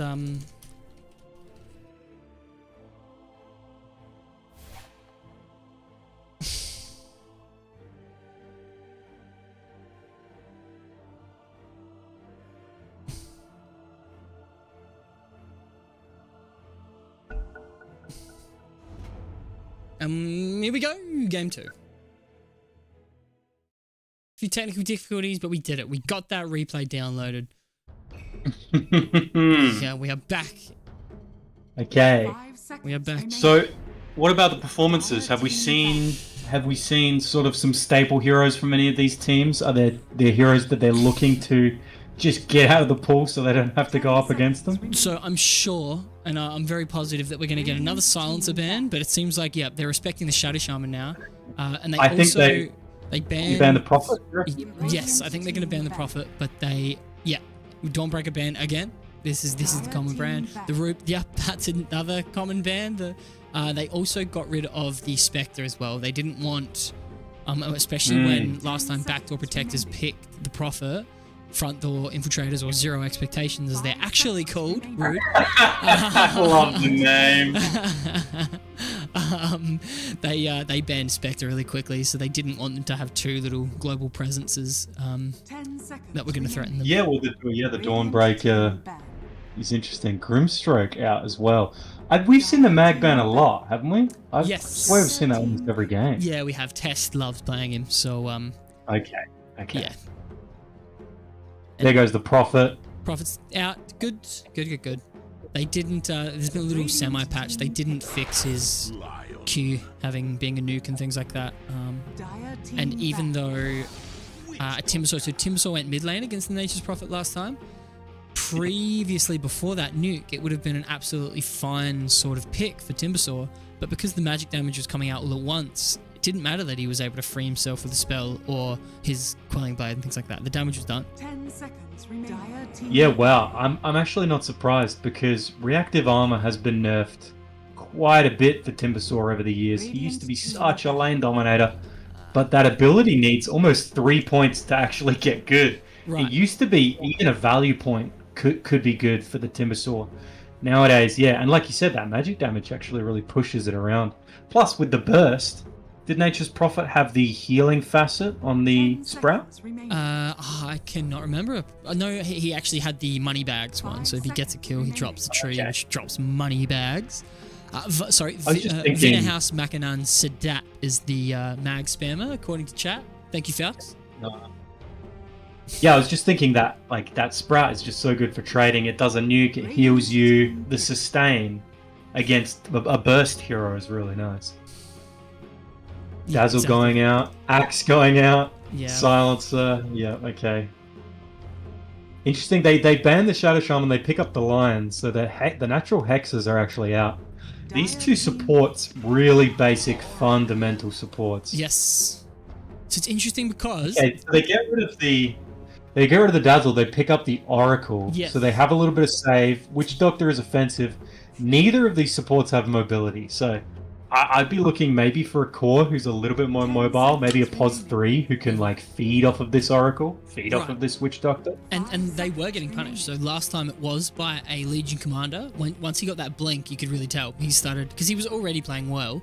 But once he got this blink, those supports, which were a Rubik and a Lion on the back line for the 0 expectations, they started dying. And worse, the Lifestealer actually picked up a BKB, and I think there were 3 fights where he got dueled, and Juggernaut was just able to ult him. So even though the rest of the players had Yule Scepters, E-Blades, and things like that, they weren't able to save him from the duel because he was, and you know he had nags as well to save himself if he needed. Yeah, goodness. But yeah, and that they were the few fights which they lost, which allowed them to get more of the buildings which they were bothering. Yeah. And yeah, it was a situation where once there was one barrack left, it made things very hard because 5 seconds remaining. they essentially just put Shadow Shaman with a Glimmer Cape and did that 3 times, and he took it.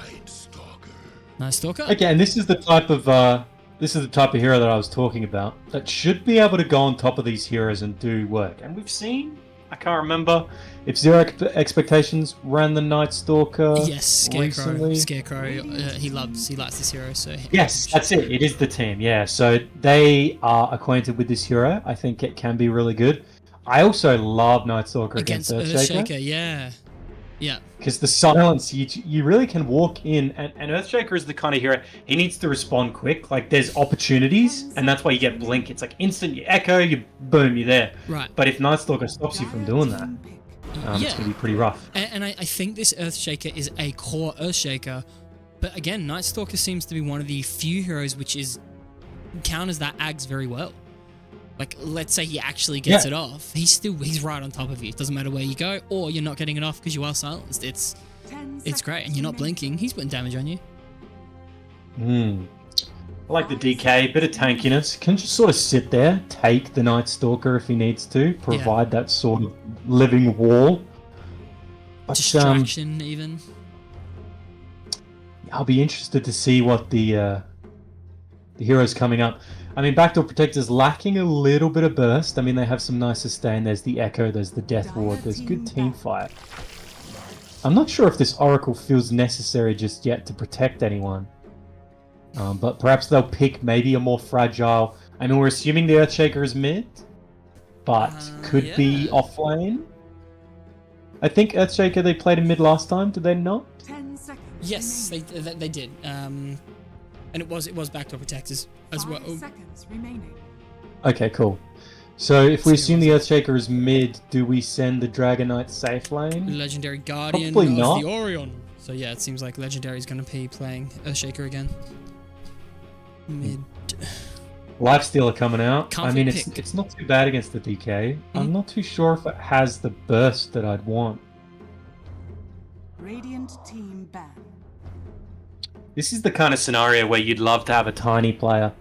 Radiant team This Oracle and this Doc Tiny has like, out of many of the POS 3s, and I mean Tiny can be played in multiple positions, but out of most of the POS 3, Tiny has probably the highest burst potential consistently. Right.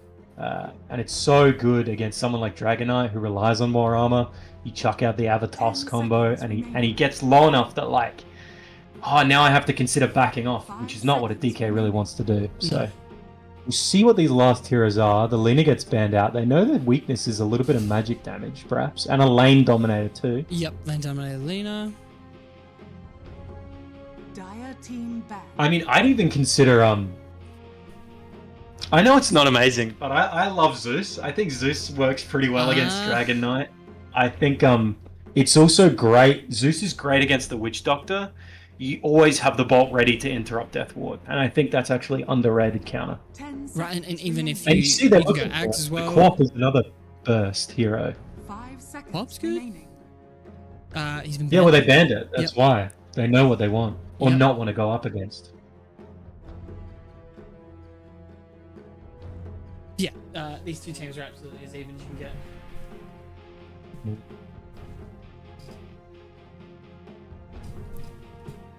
Looks like they still think a mid's being picked on Zero Expectations. They Yep. ban out the Death Prophet. Unless they think the Death Prophet was going to go 3, but I don't think that's as common. Okay, actually, interesting. So they're just trying to get rid of heroes that they don't want to play against. Understandable. Is this a Deucer pick? Is that the anti-mage ban? Anti-Magoo? I don't love Deucer against the Doc, but for the rest of them, I think it's pretty good. Maybe, like, Radiant team you don't like Dusha against the Witch Doctor. I found... Okay, OD. I just think she's a magnet for the Death Ward, and I think Oh, she can split that and tank a lot of damage, but like it's one of the few abilities that like any extra uptime you get out of Death Ward is great. It usually kills everyone or they run away. You know what I mean? yeah. 5 seconds. And if you can stop a Medusa from sitting in the middle of the fight with a Death Ward, I think that's a decent counter. But the OD comes out a bit more of a, not as much the lane dominator as he used to be, but still can control a lane. Yeah, well, and especially if this is a mid Earthshaker, it's going to be very annoying for him. Phantom Ugh. It's another melee hero. Yeah, and I just say ear because the changes for PA have not been nice at all. Yeah, she's really Let's have a look at the Dota buff I mean, for the that. first blow was the change to her ult, the crit. Yeah. And then I think she's received other nerfs, but that's a sick set though. That's pretty cool. Oh, okay, I didn't consider the aesthetics of it. Let's see. Oh, wow. Dire than the dagger. Yes, Yeah. yeah, wow. Wow. And yeah. OD doesn't. He only really has a basic set, so yeah, wow. Once the BKB comes out on this PA, I mean, that's the exact timing they're looking for. She's going for methodical. Is that true? I think I've tried playing with methodical. It seemed awful, but maybe I should look up some stats. Yeah. I didn't see much. I didn't see any PA at EWC. So sweet release 53%, methodical 46. So there's not really a preference there, but the hero itself just has a 49% win rate. Yeah, I want to know how to, because I think PA was fun. I was just starting to learn how to play him as well this year. Yeah. But then he got- Win rate in Immortal right now, Divine and Immortal is 40%. Okay, well then that explains that. 39% actually. Oh, gross. There was Yeah, they are picked relatively equally.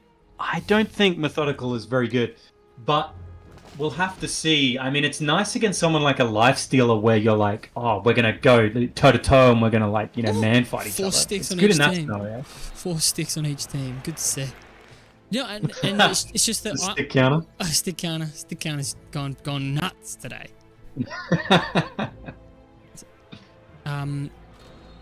The last time I heard a 38% win 30 rate seconds to was when online we're talking about a certain swashbuckling French hero, Mitchy, and calling him the worst released hero ever.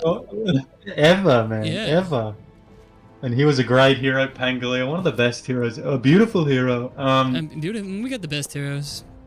I think historically as well. I mean, 40% below 40% is pretty poor. In pubs though, I mean, we've seen amazing pro heroes be at 40% in pubs. So, like these heroes can always. I think there's always workable scenarios. Fissure has come through. He's blocked. That's a nice Maledicte comes out. 2 grenades in a row. You need to. The Earth Spike. A big Earth Spike. So the first blood actually comes through for our zero expectations. Second blood as well. Second blood. OD on 80 health though. They started that, but the Dire just had more numbers. Dire finished it. Yeah, exactly right. PA was close, but she was securing the rune. DK didn't level anything. Yeah, he leveled. That and he wasn't really that silly. close. No. So yeah, great start for the Dire coming out. Happy Who are the days. Dire again? Are they Backdoor? Backdoor, so no, zero expectations are the Dire. Zero expectations, okay. 0E. 0E.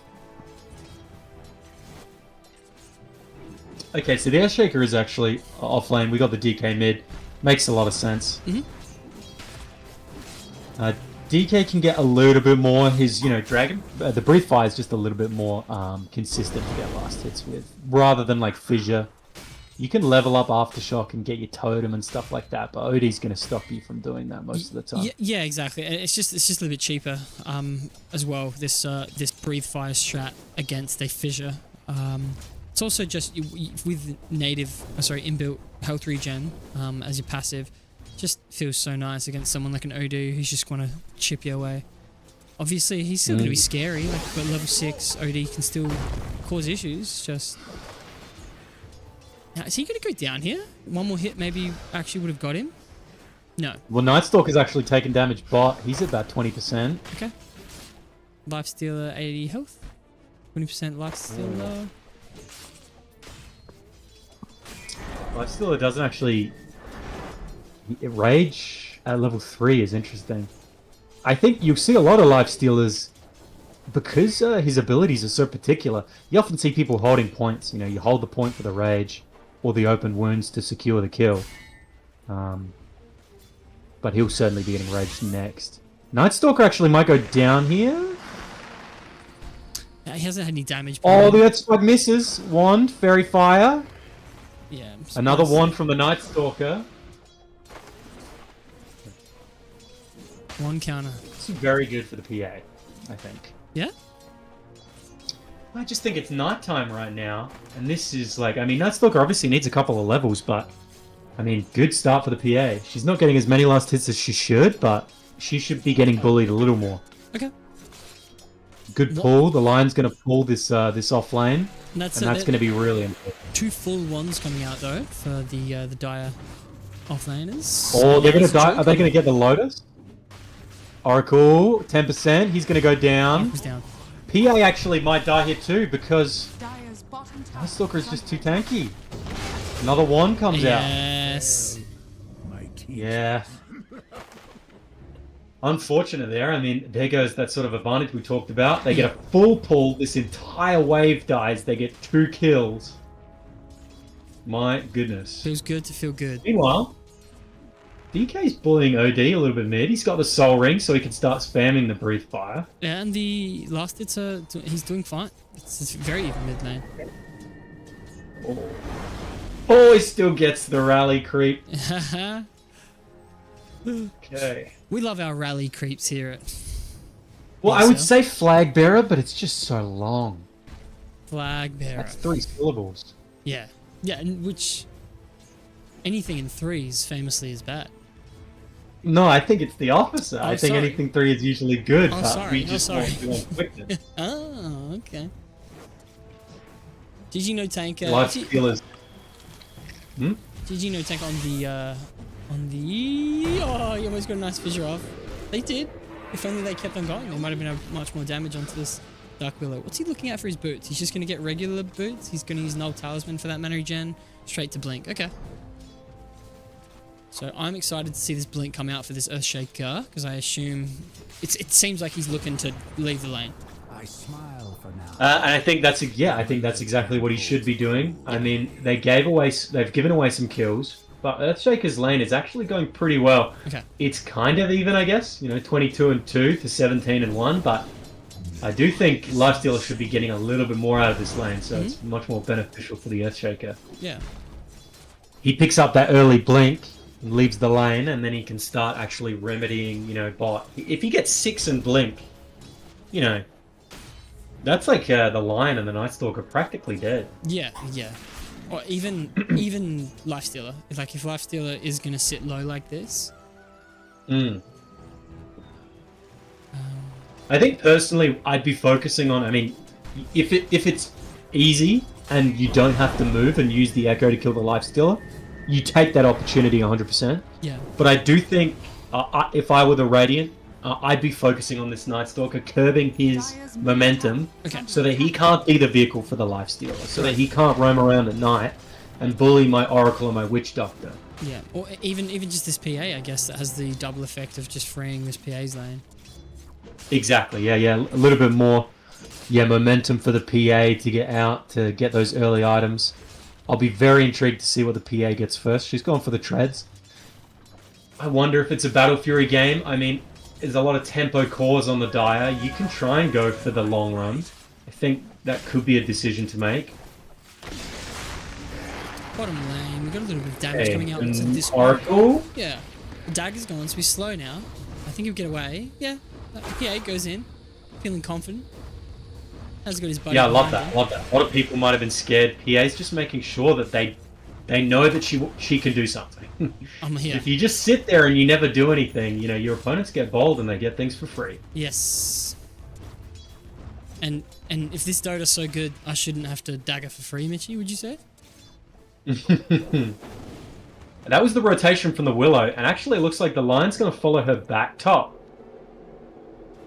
We got three There's no Lotus. 3 Dire is top. Dire are And scanning. Earthshaker is extremely susceptible to ganks. He hasn't even have boots. Like, Okay, Yes. the Earth Spike's coming out. spike, root, damage. He's going the right way. I guess there is no right way because he's dead. Yeah. I was wondering. Oh, meanwhile, he did. I was preoccupied. Yeah, DK. I guess he must have used the soul ring there, went under tower, and that last tower hit just got him. OD did use Sandy's Eclipse as well. Though. They bring the Willow bot, the gank fails, and usually, honestly, the last thing you expect is for the Lion then to go top. And I think that's a great heads-up play. Yep. They grab the Earthshaker, the most important hero on the map right now. Yeah, great play. PA, he's taking a bit of damage here. It's good. You don't let him feel comfortable. This is an enemy. This is an enemy, Mitchell. I don't want them feeling comfortable. Yeah, exactly. PA's still got a couple of tangos. She's got a 15 charge wand, so she should be okay. As long as she doesn't get too greedy with the wand charges, she should be fine sitting in this lane. Okay. Where's Willow going? Mid. Any reason? Okay. They thought that illusion was a real hero. DK is level 7. So who ended up actually getting the wisdom runes? I didn't see. Yes, Okay, so Witch Doctor and Night Stalker took the wisdom runes. Doc is almost at 6. He's 1 level away from 6. Okay. The Finger, Lion's about 1/3 of the way to 6 as well. These are really important ults. The Finger coming out, it basically secures the PA anytime they want. Oh, he should have cast earlier. That would have been great. Oh, it's only level 2. Wouldn't have gotten that many bounces. What a shame, that nerf on the cask. Yeah. Are you talking about the frequency with like how fast it bounces, or the amount of bounces? The amount of bounces. I think it's been. Yeah, because it also bounces faster now, so Yes. you get less of a stun. Yeah. Used to be if you got 2 people together at sort of the perfect distance, you really could stun them for about 5 seconds, 5-6 seconds. Yeah. Nowadays, I think the max you're looking at is probably 3. Yes, and which is why the bounce amount matters, because it's bouncing quicker. Bottom lane, Oracle Yeah, you does need to get get out going of on. here. She's dead. There are lots of She's TPs great. coming in. Okay, the DK actually cancelled it, or maybe OD was the one that cancelled it. So, yeah, okay, he's in dragon form. Yeah, he's been the spotted. blur. Earthshaker does have a One. blink though. He's used it and he's put a bunch of damage through. PA uses his Oh! Lotus and the cask does a very nice job of keeping 2 heroes there. Oracle went down top lane, not sure how, or maybe that was bottom. Ages ago, yeah, it was bottom ages ago. And trying to TP in front of an Earthshaker is often a hard task. Proven here. Got a Lotus, they could definitely chase. No. Yeah, he doesn't even have boots. I love this from the Earthshaker. Yeah, what a like hero. going straight for the blink Yep. is so good here. Such a great play. Oh, and 10 minutes, you're not expecting that. Radiant's middle tower is No, under attack. yeah, exactly. There's really no way to anticipate that that's the first thing he's gonna get. So yeah, great play there. Incredible. They could have waited a little bit for the finger, I think. This lion was 10% away. All he needed was the wave. Oh, breaks your heart. But, OD, he's and making by his the way way, bottom. DK went down top to the OD.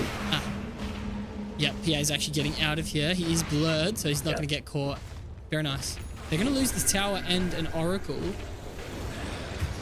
He wasted a bunch of time. Is under attack. Yeah, they might be. I think they probably should be able to trade the mid for this. Yes. Let's see whose TPs are available. They would Barely any TPs on the die. Lifestealer and OD. Yep. So they should be able to sneak Is he this. going to pop this immediately? Oh, yeah, he should. Dragon form, start hitting. Go, go, go, go! Yeah, Kill don't be this- too scared, guys. Don't be Yep. too scared. I think they've realized. Okay, now they're going in. Yep, and the stun was actually Yes, able to no, go off. no. PA's still very scared. Yep. Radiant's PA didn't want to do that. fallen. And Save I think the there's probably a little catapult. bit of a communication error. I'm assuming the hammer was dropped on the DK to kill him top just before. He doesn't have that for another 45 seconds. There's Right. not much for the PA to be afraid of there. Yeah, no. It is interesting when I see players that value their life. It's just something I can't really empathize with, Mitchie. You don't understand that. No. It doesn't really factor into your play style. Yeah. Sometimes people type like, "Oh, yeah, good play." I'm like, it wasn't a good play. It was just what I was always gonna do. I was gonna dive. Yeah. Dire's You top feel the tower call of is the under feed attack. very strongly. Oh yes. Night Yeah. Stalker PA. People are hungry, Mitchell. It should be finger. Things Yeah. done. Easy. I mean, that's to be expected. It's unfortunate that it's PA, but someone was dying to that finger and that Night Stalker. Yeah. Like, that's Radiant's unavoidable. bottom tower is under attack. You would have loved for it to be, the Oracle or the Dark, but... Oh yeah. However, their that's smokes are this broken. Earthshaker. Yeah, this Earthshaker's looking hungry. He's looking hungry. He wants a kill. He wants a slam, and it gets him on. revealed. Couldn't even see him, but it did. However, they are grouping. He has to wait for the silence on the Night Stalker though. It's gonna go down soon. They There it should is. see Very him. nice Fisher and There a it very is. nice Echo. He might die. Oh. Great ult from the Oracle coming out. Cask is up. Maledict in 2 seconds. He's gonna have some mana too. PA has respawned. Here comes Phantom, and here comes Assassins. And a car's gonna come out. A nice little Maledict is. More stuns coming through. The Lion's looking in trouble. Lifestealer says, "Yeah, fuck this, I'm out." And now the PA, they take more kills. So it's actually ended up being a 1-for-5 trade, I think, because well, if we count the PA, it was a 2-for-5 PA trade. died at the start. Yeah. And I think someone else died, I'm not sure. 2-for-5. Either way, pretty good for the Radiant. Pretty neck and neck at the moment. Just like last game, it is anyone's.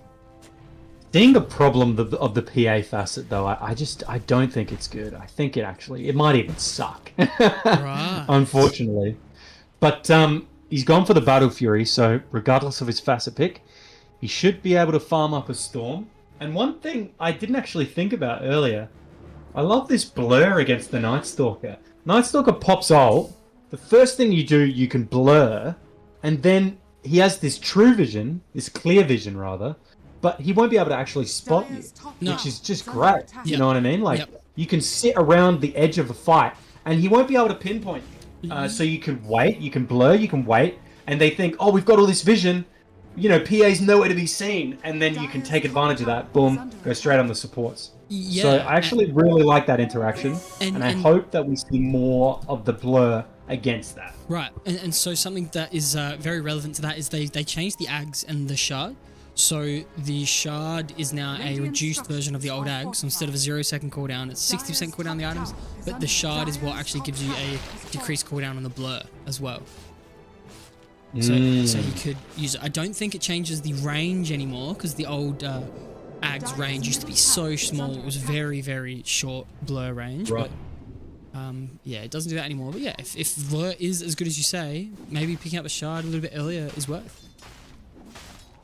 Yeah, well, I think it's just something you need to, you position on the flank of your team. You pop blur when you see the Night Stalker ult, and then you watch the supports misposition. Okay. And I think we saw a little bit of that with the Dire.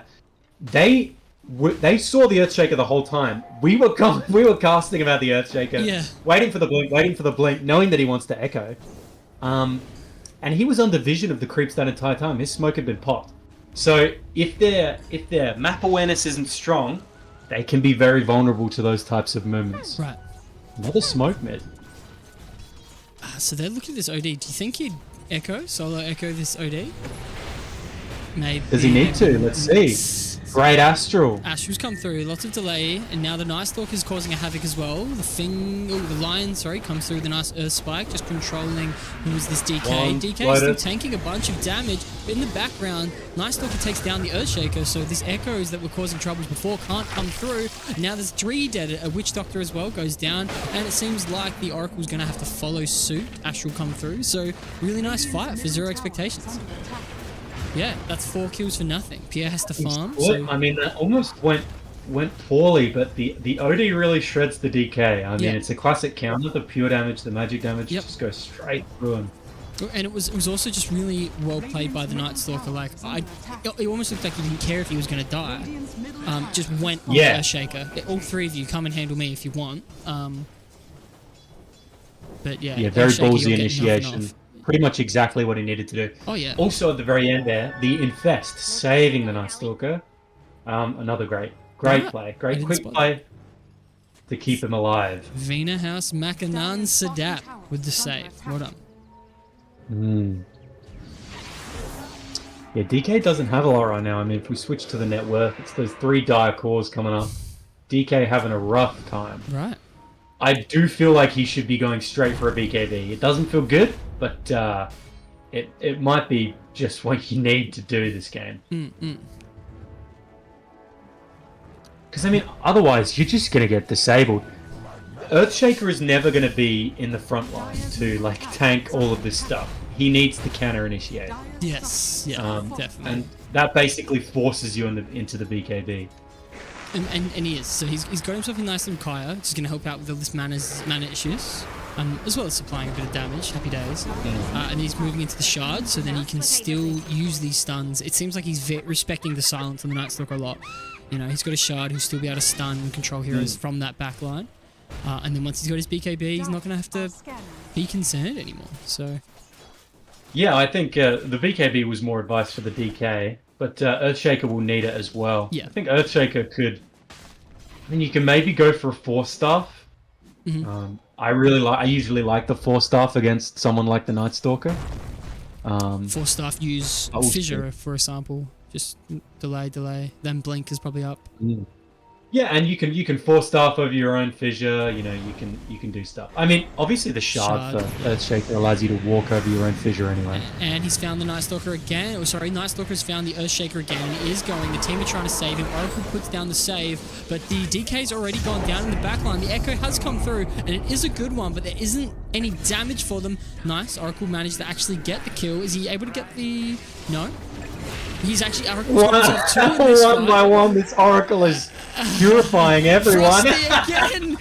Oracle with the triple kill. He's absolutely the city itself purified, man. Let's have a look at the damage stats coming through for Oracle. Okay, 1,000.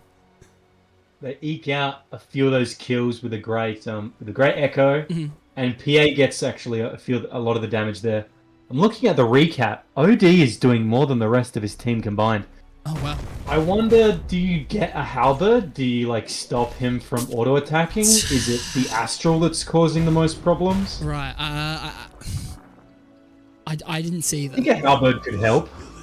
But I think BKB is just the thing. I mean, it's always been the counter to OD. Yeah, absolutely. But it's just, you need it. You need it. Yeah, and it's just unfortunately DK, he's feeling behind. So he wants to pick up this Maelstrom right now, just so he can speed that farm up. Doesn't have cleave anymore. Yeah, well, I mean, it's the Frost Dragon facet, right? I mean, Yeah. does the Fire Dragon still give splash on It the ult? does do splash damage. You but not cleave. Not cleave from the. He removed that pretty quick. Old Froggy. He's Yeah, like, this is a I bit think it was short." around for a while. Yeah, and I it know was, it actually was. it was so fun popular DK. because it's like, wow, free Battle Fury on a hero that can't farm well. Yeah. I mean, there's a reason why the Flame Dragon facet has been picked historically ever since it was introduced. I mean, that splash damage has always been so key for DK's momentum. You get a bunch of stacks in your triangle, Dire's bottom tower is under and then you attack. take them. You take Ancients. Dire are Actually, he still scanning. has splash on his Elder Dragon. Okay, so Yeah. it's not tied to the Flame Dragon at all. No, it's just. They're doing just the not ultimate. stacking, which is unfortunate. Yes. Radiant's top tower is No, under I am gonna. I think I'm definitely gonna bring back the stacking bonus point. Now that Dota actually tracks it, it's in the game stats, so I'll get a nice little bonus. I understand though, I mean, there has been a few invasions. It's not great to stack if you know your opponents are going to Right. take them. But yeah, with the They DK just, and rewarded that. like, I Radiant's don't top mind tower using is an under Echo attack. on 3 ancient. You know, that's 1,500 gold. Yeah, exactly. But I mean, that's the key with like when you pick certain heroes, you need to recognize like Fight coming. A, how do we stay in front, and B, how do we come back from behind? And Yeah. stacks are a huge part Oh, of that. Lion blinks in, Whoa. dropping a smoke immediately, which they did not expect were going to happen. Night Stalker's probably behind somewhere soon. Echo comes out, manages to put a bunch of damage out, but the Lion manages to live. Night Stalker finds himself a really nice kill on the Oracle and the Witch Doctor, so they're gone too. And DK is looking like he's in trouble, along with the PA. PA running for his life, but he's just not going to be able to. A Night Stalker chasing him down, silenced, rooted, and damaged and killed. Yep, he's out. Yeah, once again, this OD is dealing more than the rest. I mean, basically the rest of his team combined, Yeah. and he did not even ult them. So he Okay. is the damage issue currently. Okay. Yep, Witchblade. It makes a lot of sense. You're getting intelligence every attack that you hit. Stacks up. Those dots are probably hitting for a lot. I wish we could see them. So something I have found out, because I don't have a league ticket, you know when we click on the fight recaps, it doesn't show abilities used properly? That is a league ticket issue. If I get a league ticket, it'll make all the stats that are collected properly public, therefore collected by the API like Dota Buff and things like that, which just Wow. allows the in-game stat collectors to work properly as well. So hopefully we can manage to get a league ticket for the next seasons. Dire are scanning. Yeah, it used to be fairly easy. I know a bunch of Australian Dota tournaments that had league tickets. Yes. But I don't know how maintained the system is nowadays. So Right. it could be more difficult. And it's just a rough game for the DK, unfortunately. Yep. You don't want to be behind like this. He is food to this magic damage. Yeah. And going for the Maelstrom, Radiant's middle tower is I under don't think he'll be able to get this BKB at this point. Knife Stalker Stalker. going in real Really deep. going in. Deep. Yeah, even in his sleep, he knows how to go deep. I think. Absolutely. Radiant's Oracle has the middle blink tower as is well. under It's attack. very interesting.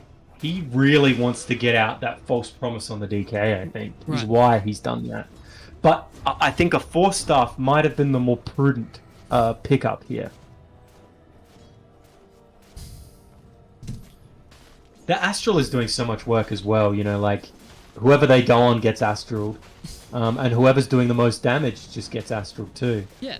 PA has the BKB finished. She's working towards the Deso. She can pick up the Blightstone right now. She has the Battle Fury. She's sort of pretty close to keeping up. I mean, she's been doing a great job. Gonna go... Where is she at the moment? Okay, she's gonna go and take out those creeps mid, perhaps? I do think she could be farming a little bit more aggressively. I mean, this Dire top jungle has been free for practically the entire game. I haven't seen much farming from any of them going out. Right. Lifestealer has the Ags. Ay. He's picked it up his second item. There's 3 games in a row now. He clearly loves it. Like, I love it. I just don't Well, they think I don't love have it. damage. They don't have damage issues. So, like, Yeah. you know, why would you need anything else? I think Radiant's bottom tower is this under might attack. be one of those games where like Harpoon is not that bad, but Yep. Harpoon hasn't, and Echo Saber hasn't been very good on Lifestealer ever since they changed how he just gets 100 free attack speed. So why would you ever get Echo Saber? Yeah. You need to go straight damage, which is why he's going for the Daedalus. Such a great item. The raw damage on Lifestealer, because he has that inbuilt attack speed, is the way to go nowadays. It's kind of limited his itemization, which I think is a shame, just because of like how useless attack speed is on him nowadays. But it does mean that itemization is easier. You know pretty much what you want to pick up. Yep. Brigand's Blade too is just another one of those items. He actually, this Lifestealer got the Greedy enchantment on his Brigand's Blade. I didn't even notice. So lowered his damage already. Yeah. Right. It's contradictory just... there. BKB finished on the Earthshaker. So they got 2 BKBs on the Radiant now. Aether lands on Witch Doctor? Okay. Yeah, okay. We haven't put up items in a while. 2 BKBs. Okay, and that's 1 on the PA. So that's a... And this is someone like... We actually haven't seen the PA in fights because he doesn't belong there yet, you know? Yeah, she's been in a couple of the fights and managed to get away, actually. Right. But not dealing a huge amount of damage. But like you said, yeah, she doesn't need to be there yet. But with this BKB, I mean, I'm predicting you go on the Lion first. I mean, the Lion, he's got no defensive items right now. You don't want to get the Dark Willow and then she goes Shadow Realm and blah, blah, blah. The one thing I'm afraid of is just that she goes on the Lion, she BKBs, and then he just gets Astral. Right. Here, Night Stalkers, he found his target. Okay. He's found Dragon Knight. Oh, He's like, yep. Cancels his TP. And it's a good cancel. Straight onto the Witch Doctor. BKB comes through out of the Earthshaker, but he realised that even if I get a nice little spell here, there's no damage that's going to come out. PA just keeps on running away. He's now got his Phantom Strike if he wants to get further. Defensive BKBs, 3 dead on the Radiant time, and unlike last game where lost fights looked still even, it does seem like Zero Expectations are taking this game, taking control. Yep. And I think a lot of it has been down to that mid matchup, the OD against the DK. I mean, yep. it's a counter as old as time, and we're seeing exactly why it's so effective. And all of this magic damage coming out. I mean, even the PA, you know, she gets that magic resistance from the BKB, but she only has 1500 health. You know, like this Sanity's Eclipse can easily do 400 damage during BKB. Yeah, right. And that's just so much burst. And she doesn't have the damage herself to return yet on anyone besides those supports. And that's where the Astral comes in too. I mean, this little bit of save.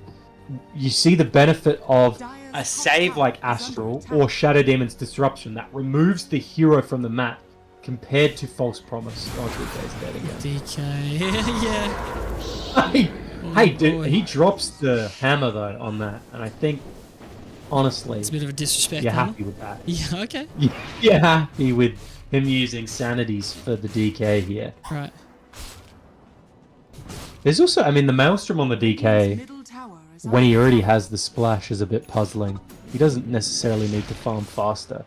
And this is why the stacking is more important for DK, because what you can do is, you pop the ult, you take stacks immediately, and then you push, you use the rest of the duration to push, and then you come back to farm.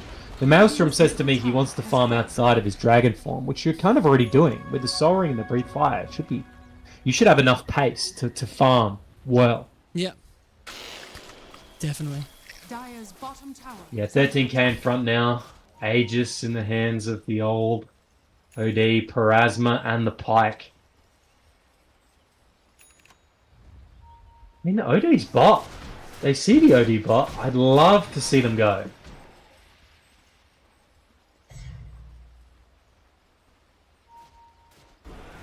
Okay, they've smoked. Okay. Lifestealer is not necessarily who you want to go on first. What's the cast going to do? Not much. Okay, Lion is the next target. Oh, the BKB has been popped, so he wants to just go... Yeah, I was kind of... Should he just use Echo? Because he's about to die. Night Stalker finds a nice little opportunity to go in without a BKB. A PA on the backline, though, finds himself just a Lion. Witch Doctor, nice little ultimate. But now these two heroes are surrounded by back up. Here's the OD. Yeah, and they don't have Earthshaker to come and save this fight, so this is not looking good. PA goes down. Yeah, just that. I mean, the stumbling in the first jump. Yep. And a lot of these wards, actually, I want to say, from Zertifications have been great. Yeah. A lot of them have been very obvious wards when they're in front. I mean, we can see the obvious one on the hill right next to the outpost right now. But when they're behind or when they know sentries are out, they actually do take these less obvious wards that they know might not be de-warded. So great adaptations to the state of the game with the warding. Radiant's top tower has fallen. Little eyes. Tet is watching.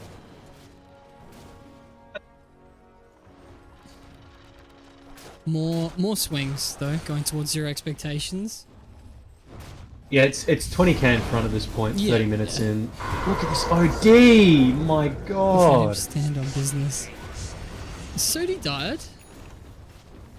They could be. I mean, I feel like they could be killing the OD. He doesn't have a huge amount of health, but he's at the Aegis for the last 4 minutes. Yep. No, he's playing like it. Like, yeah, okay, so it seems like he's going to lose the Aegis once. Nightstalker has used his BKB though, and they're deep. They are deep, and they are deep, but he's so quick. Yeah, okay. Earthshaker is ready for something, maybe. His PA deal. He's got his Desolator. When the only instant stun and initiation you have is sort of the Fissure and the Echo, it feels really bad because you want to use him for counter. Yes. Like this is what we thought the DK was going to be doing. Blinking in and just maybe starting some shit, or having that BKB to start to walk in and start shit. Just cause more distraction. He's a bit paper. Yeah, and BKB, like, you know, there's all sorts of things that BKB doesn't solve, but it absolutely solves the OD problem. Yeah, and I think he's the biggest problem. Yeah, okay. No, he can still Astral himself though. I mean. The thing is, like, okay, the DK needed... Yep, BKB's been popped. They're going to focus down this OD. The Echo has come through. Where is he going? He's Astral himself.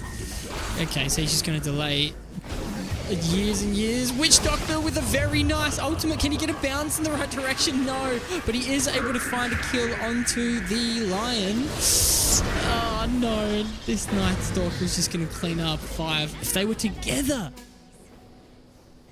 Yep. Yeah, I mean, I didn't see that kick off, but damn, man, that OD was close. Yeah. The Echo came through, and it was also, maybe the Witch Doctor should have pointed the ward at the OD. I honestly think he would have got it. Yeah, it would have been close.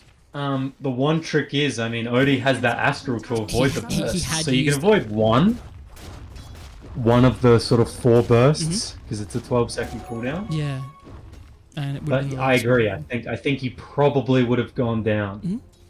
It's just he almost died anyway. Yeah, and I honestly think that with the OD kill, it was probably worth maybe 2,200. He would have bought an Aghanim Scepter, and that solves every issue in the world. Yeah. You know, it's GG at that point. I also think the lack of 4-staffs is really being felt against this Night Stalker. Yeah. He shouldn't be able to cling to these heroes so easily. Right. But he is. He just walks up to them and they can't actually get away from him because they're all so slow. Deadless has been finished for a while. I haven't even been noticing because, as you said, OD's just been pumping out so much damage, but like Lifesteal is hitting hard too. He's got his own BKB. Do you think he needed a BKB? Like, it's really just Earthshake. So it was very safe. I mean, they're so far in front that he's just playing safe, I guess, you know? Yeah, okay. Get the BKB out. It means that he can run in without being worried about, you know, the cast. Or any of that bullshit. And there we go. Also, I guess you could... Yeah, okay, BKB does feel nice against Witch Doctor for sure.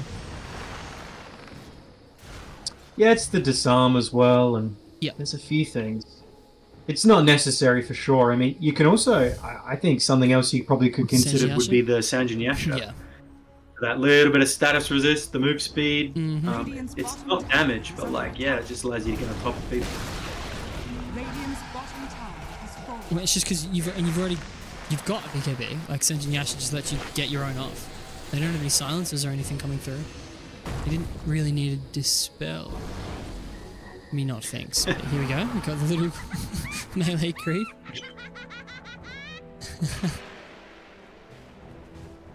PA feeling he's got a TP. He's happy with this. If you want to just sit here with the creep running around in circles.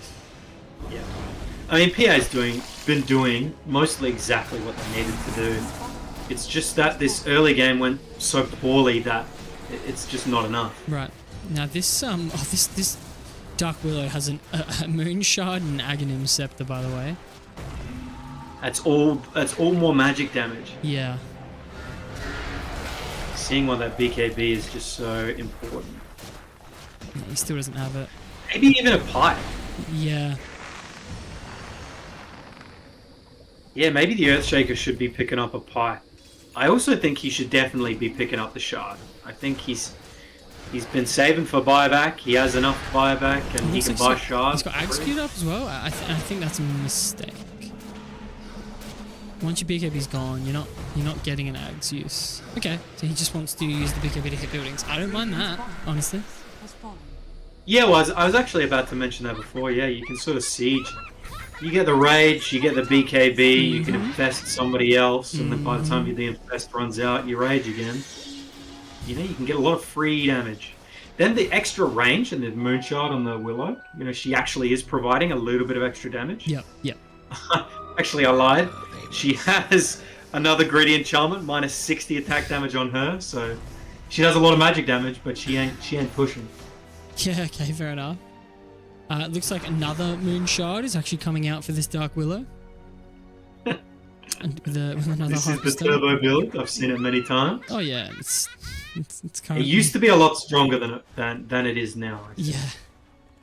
I can't remember how they nerfed it, but it used to be crazy stronger. Yeah, it used to be like you get a Blade Mail against her, because even BKB wasn't a very nice solution.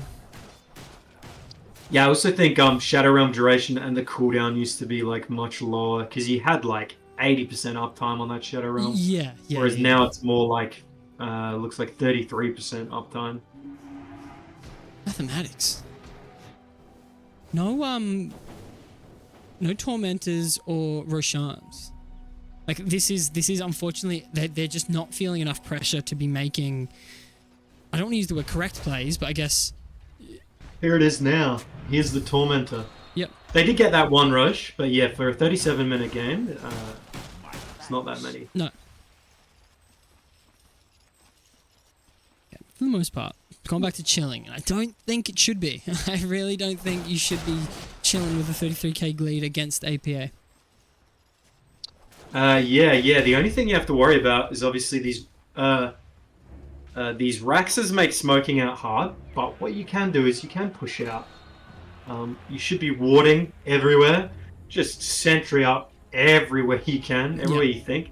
And I've been talking about the ward strats of zero expectations, but you know, as of the last 10 minutes, they've been feeling very comfortable. And we talk a lot about like, yeah, people get into that sense of security, and that's when you can strike. You can do something crazy, and you can hope for the best. Yeah. You got to take a risk, and so these wards are pickable. They could be centering these wards and taking them out and smoking from there. But that's the thing, is that they have to push out the wave. They have to take out the wards. They have to have everybody together. After they do that, they have to smoke, and then they have to find a good person to go on. You know what I mean? Like that's like the amount of things that need to go correctly for them to get a smoke play out. But at the same time, that kind of is what you need to do when you're behind, is like, you know, it feels bad when you add up all the stats of this, you know, has a 1% chance of occurring and this has a 30% chance of occurring, but you have to ignore that and just go balls to the wall sometimes. Definitely. And it's even, you don't want to have to lose a fight at your base. It is something I've never been a fan of. Yeah. Which is such a great point, is that like, you can lose a fight if those waves are pushed out. You can lose a fight, you know, at their T2s, and you might not lose a range tracks. You know? mitigation. If you were playing defensive, Dire's you can top just tower mitigate. is Yeah, I under mean attack. the classic thing is playing not to lose. You got to play to win. You can't play not to lose. Yeah. Absolutely. But it is something that's important to, if you hit those, F2 and F3 keys, actually seeing the vision that the enemy teams has got. So like right now, the Dire don't have very good vision. Like we sit here in the global god mode, just looking like it's much easier. Yeah. When you put it into perspective, Radiant's middle barracks so they know are their Yeah, skills. well, Willow's got she's got 2 obs in her inventory, and I think this is what I like to do when I'm in front. Is you put on a crap load of pressure. I love holding the high grounds, especially around this outpost for Dire. Chuck a ward on that high ground, and anybody who comes that, just kill them. Go, yeah. Absolutely kill them, because there's always going to be one person, one foolish person who walks up that high ground, dies. Yeah. And then you save, so you ward these really obvious locations, almost as bait for them to de-ward. You sit around them, and then if that doesn't work, well, you wait for a moment, and then you ward during the fight. Yeah. Like, I think warding during fights is really, really good. It's so important nowadays, because there are so many cliffs that are like really obvious ward spots that are just crazy good. Like, there's no negative to them. False That was promise not 3 coming hits on the through. DK. And that was full, I think that was full health. Yeah, it was. Or- top barracks Yeah, are and under no false promise coming through. He was channeling instead. Yeah, buyback. I don't know what the buyback's gonna Radiant's top help barracks with. has fallen. I guess just save one of the cores who are about to go in. Okay, false promise go already. And Echo's Yeah, been it's used. Didn't really hit much. The She's got refresh was PAD. nice. OD has got Aegis though. PA finds a lion on the background. Night Stalker has just caused too much trouble in the back line as well. So 3 dead, 1 gone. OD still has an Aegis. PA buys back, tries to put some damage down on the OD. Doesn't happen. Witch Doctor has actually got a nice little cast coming out here. And there is a nice death ward. So I don't know. Maybe they can hold, or is the blink just gonna come through? DK still got his BKB, so he's feeling like he can do something. No, more delay. The Night Stalker flinks back in, got his silence, sorting out a lot of the issues, just causing havoc around the place. Witch Doctor's going to go down. Even in the base, this Night Stalker's not feeling too safe. PA is the only one. DK is able to buy back, and the OD is no longer around. Is this enough? No. Dark Below pumps back some damage with the Moon Shards, but PA does have a lot of evasion. Creeps knocking on that throne. Are you able to stop this Night Stalker? You do have a Basher, you do have damage, you now got an Earthshaker, so maybe the game isn't completely over. But the DK is probably going to go down again. No, the Willow got scared of nothing, it seems, when this is a 4-4 fight. And now the PS Yeah, they gone, just no want to bubble. brawl. Yeah. they just want to brawl. Yeah, okay. And there Night goes DK. Stalker. Yeah, they're focusing on the throne now. Okay, so There it's we go. game 3. Front door Is that so? infiltrators. It is game 3. I was under the impression that this was going to be a 2-0 No. with the zero expectation winning again, but you're saying it's a game 3. That's Yes. such good news. Oh, I know. So Backdoor actually won the last one. So anyone watching the stream, I'm gonna have a nice little 5-minute break again, and then we'll get right back into the game. Another, or want to go again now? Maybe the players are just keen now. They've got sleep to be had. G now, G now. says the #1 fan. That is Misa. She is the captain. Well, the captain says goes. The lobby is now open.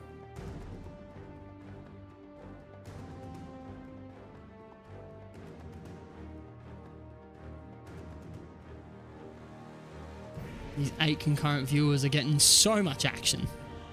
A game 3? A game 3? They're loving it. Oh, they're even donating to the stream. Crazy, man. Oh no, oh no, keep your money, please, for now. Thousands of dollars. It's coming in. It's pouring in. No, how could you all be so kind? Do it again.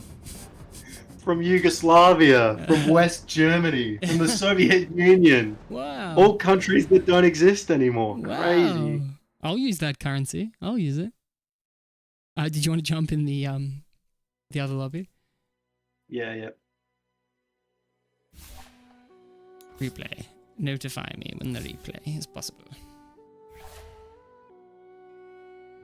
Game 3. Game 3. Fire up, everyone! I'm genuinely, this is very exciting.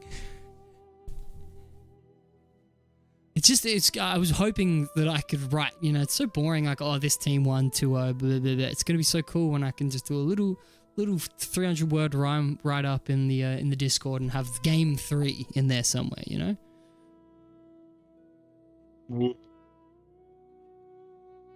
Everything's better in 3s, as we discussed. Yeah, the rule of thirds. Ah. Is that a comedy rule or is it just a life rule? The rule of thirds, that in particular is like a photography thing of like how you want to frame certain things. But there are 3s in everything. So there's like poetic meters in 3s and like the rhythm of 3-syllable words, and you have like triplets in music as well, feeling very distinct from duplets.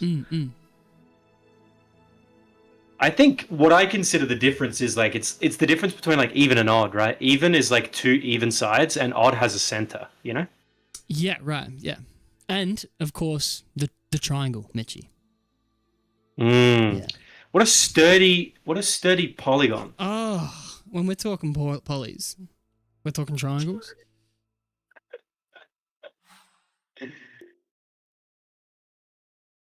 Hexagons, bestigons, of course, but we are CGP Grey fans here at the BSL. Cool. Yes, and we're gaming. Gaming Gladiators. Pick your team. Pick your teams. And now we just gotta go like that. And now the best of 3. I don't really understand what it does, the whole best of 3 lobby setting situation, but I'm using it either way. Coin has been tossed. Or as they say... Well, the best of 3 usually, that's how you get the little mark saying who won the previous game. And usually, I think it changes the coin toss, I think. Ah. Because the team who wins the coin toss the first game, then they don't they don't toss the coin the second game. The second game, the other team just gets to choose what they want. Okay. Depending on the format of the tournament. Right, okay. Well, then that's probably what Gex, captain of Backdoor Protectors, was talking about. I haven't used the lobbies in ages. I mean, I don't think it's changed much, but yeah, it was always super fiddly in getting that stuff to work. Yes, yeah. And that's why I tried to get the match ID, because it was sort of asking for it, but then it didn't let me input it. It's this whole thing. Yeah. It's still in beta. Damn it, still in beta. Still in beta. Well, if you look in the files, if you look in the folders, it is still in beta. You'll see, yeah. Well, people don't look in the files anymore. And when did Dota come out of beta, technically? 2014? 13. It was nominated for Game of the Year and won a few categories or whatever, so must have been then. July 9th, 2013. Hey. Okay, so gaming. Is lifestealer a big enough problem to get rid of?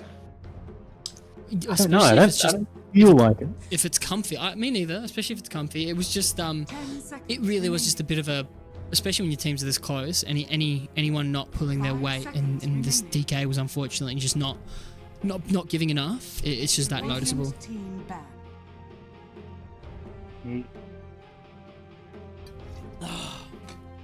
Dawnbreaker again. It's the mag. See if they end up banning the mag. Obviously, they'll be looking. I think perhaps they thought DK was a more stable mid. But I imagine Backdoor Protectors might be looking to pick up one of those ranged mids. Now, I know we saw Zero Expectations take out the Quap and the Lina. So 2 ranged spell dominators of the mid lane. I do wonder if Backdoor Protectors look to pick up one of those sooner to ensure that their mid gets a little bit of a better start. Or if they, if they have a bit more of a broader plan 5 seconds. rather than a melee hero that maybe takes a lot of damage. I would consider getting rid of the Night Stalker as well. I think he's so good Yes. in these types of matches. The vision and just the fact that Scarecrow knows what they're doing. Yes. They're willing to go in, they're willing to sacrifice themselves, they'll make the tempo plays. And that's really scary, you know? A POS 3 that knows what they're doing is pretty intimidating. Oh, absolutely. It's like the Earthshaker felt it. His items, he had to do certain things. He was forced to play differently the whole time. And it doesn't matter if you're good enough to play around that. If you have more to think about, you have more to think about. I mean, it just becomes harder. Mm. And we saw, I mean, how well the Earthshaker performed in lane anyway, you know what I mean? Like these POS 3s really feel Radiant like some of the most important players in these matchups, Right. you know? Like, you know, keep an eye out for them. Mhm. ET, now this is flavor. Titan. This is flavor. Is what I have to say about that. Making an eternal soup. He's got a big. What kind of weapon is that? Do you just call it the brass knuckle? 10 seconds Is it just a big brass knuckle? You know, I think you know what it's called, surely. It's his suitcase. It's the suitcase, of course. It's actually the been so suitcase. long Yeah, he since- slams you with the suitcase. Bang, yeah. He just encourages travel. Travel. That's true. Astral travel. Astral travel. Elder astral Titanic travel. Radiant team banned. No more Nature's Prophet. No more Shadow Shaman Silencer. No more Undying. What? Get rid of the Night Stalker or the Life Stealer, I think. Yeah, Just surely. get him out of their comfort zone. There we go. Bang. Fantastic. Bang. Okay. Now I would love to see them, and we've seen the Venge Band. I'd love to see a support that is a little more aggressive, a little more mobile. A Hoodwink, maybe. Oh. Hoodwink's very slippery. And she she provides extra damage. She scales. and a proper Skax as well, of course. Well, that's what I heard. What I heard on the grapevine was that she was proper Skax. Yeah. Yeah. That hasn't been confirmed. Right. but- and she always scurries away in the trees when you sort of try and confirm. Can you confirm what you Oh know? yeah, but I don't. He runs away, and we sort of can't get the journalists to get a proper report. Yeah. Yeah. Okay, Lich. So, I mean, Lich is a bit more of a defensive support, but I do like the Chain Frost a little bit. It just Exactly. discourages these bunched up team fights. Exactly. I think it's a classic ability that it's so nice when you can drop something and not have to think about it. Remaining. Yeah. Like- I also think Frost Shield does what Oracle was meant to do last game, Oh. but you have the offensive power of the Chain Frost with you as well. Yeah, and now it seems like front door infiltrators or zero expectations, of course. I've chosen the Oracle instead, and I know that Misa or Mika 2.0, 10 seconds remaining. she loves a bit of Oracle. So, 5 seconds remaining. but you know, what can Oracle do against a suitcase? Well, I mean, Hopefully it's genuinely +3. though, I mean, Echo Stomp is a great matchup for the Oracle. Oracle uses False Promise, you get stomped. The False Promise just, you know, Stomp. you let it run out. And Mr. Ribs himself, couple rib cages. As far as rib cages go, the zero expectations are winning. They've got 10 more. seconds remaining. Interesting. Mm. Is that because they picked an extra hero? Who's got extra rib cages? A Centaur, of course. He's got 2.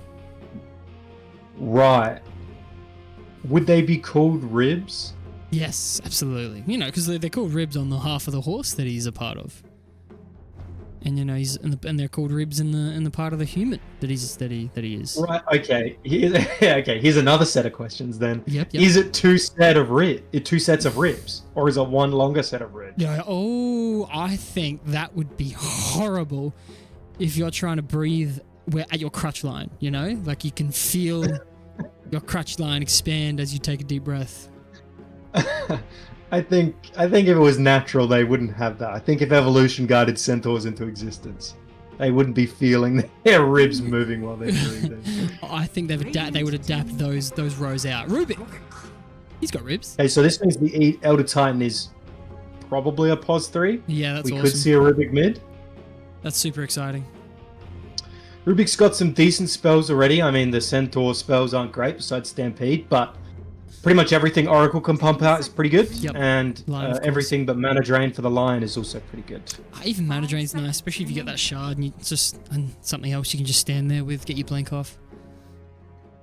True that, true that. Delay. I was just thinking back to we saw the Rubik the other game against the Nature's Prophet who stole the Sprout Oh, and was using Sprout for 20 mana on a 4-second cooldown and healing his team and yeah. So and that he did that last game as well. So and for game 1, sorry, they lost, but he stole Sprout whenever he could and didn't get rid of it.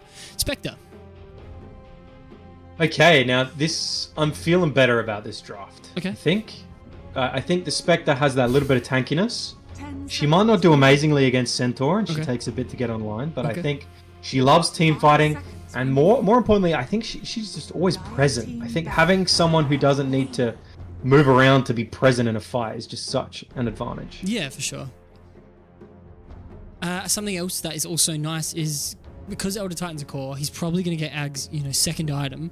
So he's just going to be in fights. Without a blink dagger, he's going to appear at that. What is his little boy called? What's the boy? The Astral Spirit. Astral Spirit. The Astral Spirit. He's going to be appearing at his They Astral banned Spirit. the and Spectre can just I go was ahead and about join to him. say it again. I was about to say it's time for the Zeus. Yeah. Right. They do have last pick on Backdoor Protectors though, and I think they need that very badly. Right. The Lena is a problem for whoever's their mid because she's just so difficult to lane against. And it's practically impossible to stop her from getting farmed. Right. So. Do you think it's And weird? I do like the combo. The Centaur Lena combo is a lot of magic damage. Yes. Yeah. And And it's that goes also straight through the frost. a nice setup for LSA as well. Is always nice. Like Yeah, it's pretty exactly. easy ability to hit anyway, but it's just They're both long stuns Yeah. too. Like Centaur, they're some of the longer AoE stuns in the game. Yeah. You really are. You're stunned. You are stunned if you're getting stunned by those two. So here's the important pick. Rikimaru. What? Now, if Backdoor Protectors refuse to buy 4-staffs again, they will get run over. Okay, so it's not a rib cage count issue. It's a 4. What? You make Ricky look like a good pick now all of a sudden. Legendary Guardian Orion of the Fortress. Of the fortress. Okay. Hey, that's a shiny Centaur, by the way. Look at that belt. Oh, and all the more reason you don't want to be breathing down there. That is a tight cummerbund, Mitchie. Oh, great word. I was about to... Huh? all the more reason to stump you with, my dear, because you said all the more. But it was delayed, and so, yeah, I had to say it anyway. Yeah, no, of course. Get it out. I like the puck in general. I don't love it against the Ricky. At least it can lane against the Lena. You got higher base damage, you got a much quicker attack animation, Right. you got the orb for the ranged creeps. Puck should get something out of that lane, and I think that's really important. Yes, it is always nice when you have a hero that can get something, and Puck is one of those. It's not about... Zeus Viper Puck. I think Radiant are really lacking lockdown, though. It's like just Stomp and Coil. I guess Sinister Gaze, you got Lift, but like, Jay's Lift. they're all so much more circumstantial than like a Blink, Earth Spike Hex. Stomp is hard to hit. Stomp, LSA. Sinister Gaze is close range. Lift is quite short for a CC. I just But they have some actually. It's better than the previous game. I think a lot of it is going to come down to Coil and Stomp, yeah. which is a really nice combo to Yeah. be sure. And something else. So something I actually don't like about this Ricky pick, to be honest, is Ricky might go in, cause a bit of havoc, causing this Lena and Centaur to follow up, get these kills, giving Elder Titan and Spectre the chance to then use their spells when they want. Whereas if it wasn't a Ricky, if it was another patient-ish hero, I feel like the Elder Titan and Spectre would have never been able to use their spells correctly. Like, Yeah. I feel like the think fights are going to go nicely. I don't know, for Radiant. it's a bit of a weak laner. I think the Elder Titan Yeah. and the Rubik or the Lich should be able to get a lot out of this offlane. I'd feel more confident if it was not like an Elder Titan, but like a Mars or Axe or someone who can get even more aggressive in like the first 3 levels of the lane. Yeah. Okay. But I think Ricky should still struggle a little bit in this lane. I Okay. think there's a lot of nuke damage. Did he get 30 the? seconds to Yeah. I'm gonna leave lane and farm though. He got the problem solving. Yeah, which is, I mean, it's borderline the only talent. I mean, facet. I feel like you can pick. I mean, the other one with the extra XP is like good, but again, if you screw up your early game, you don't have a facet. You know what I mean? Like, Yeah. if you're not getting kills, then you don't have a facet. So you kind of always need to pick the facet that can do the most in the most types of games, whether you're in front or behind. Yeah. Another skirmish at this bot rune, and again, backdoor protectors Tips. struggle to like really bully them here. The T in Tet actually stands for tip. So that's why he threw one out there. You know, tete-a-tete, and this is tip-a-tip. Oh, very true. So something that is I haven't actually mentioned to you, Mitchie, there is no delay here, and so just with the stream itself, there's about 5-second delay, and no teams have showed any signs of stream sniping or anything like that. But yeah, That's good. captains assured me that they wouldn't, and I trust that the captains won't. But you know, this is a game 3, and I know there's no prize or anything, but people, you want to win.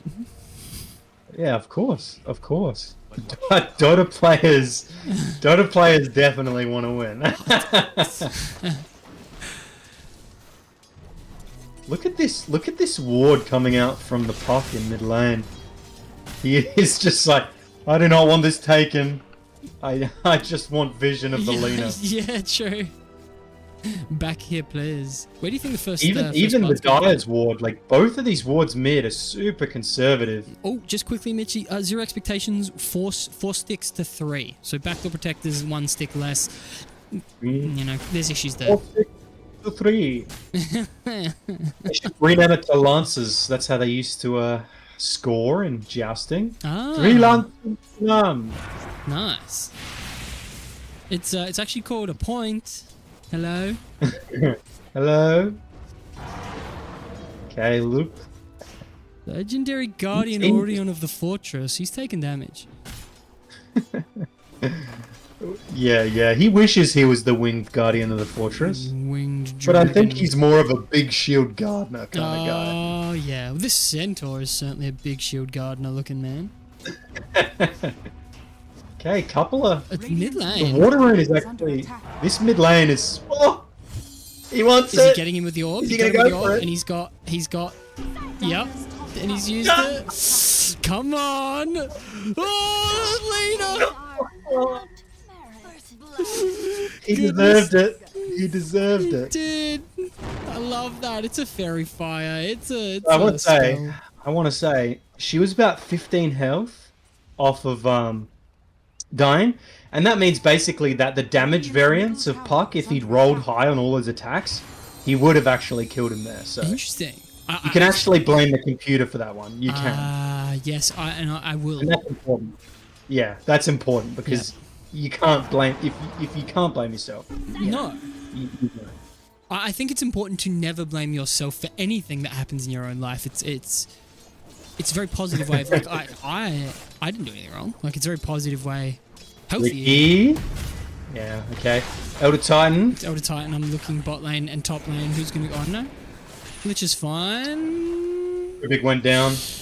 Damn it. It was pretty close. It was pretty close. Not a lot of communication about who to aim in the top lane, which led to them both being half health. Ah, well, apologies, viewers. I didn't look the right direction.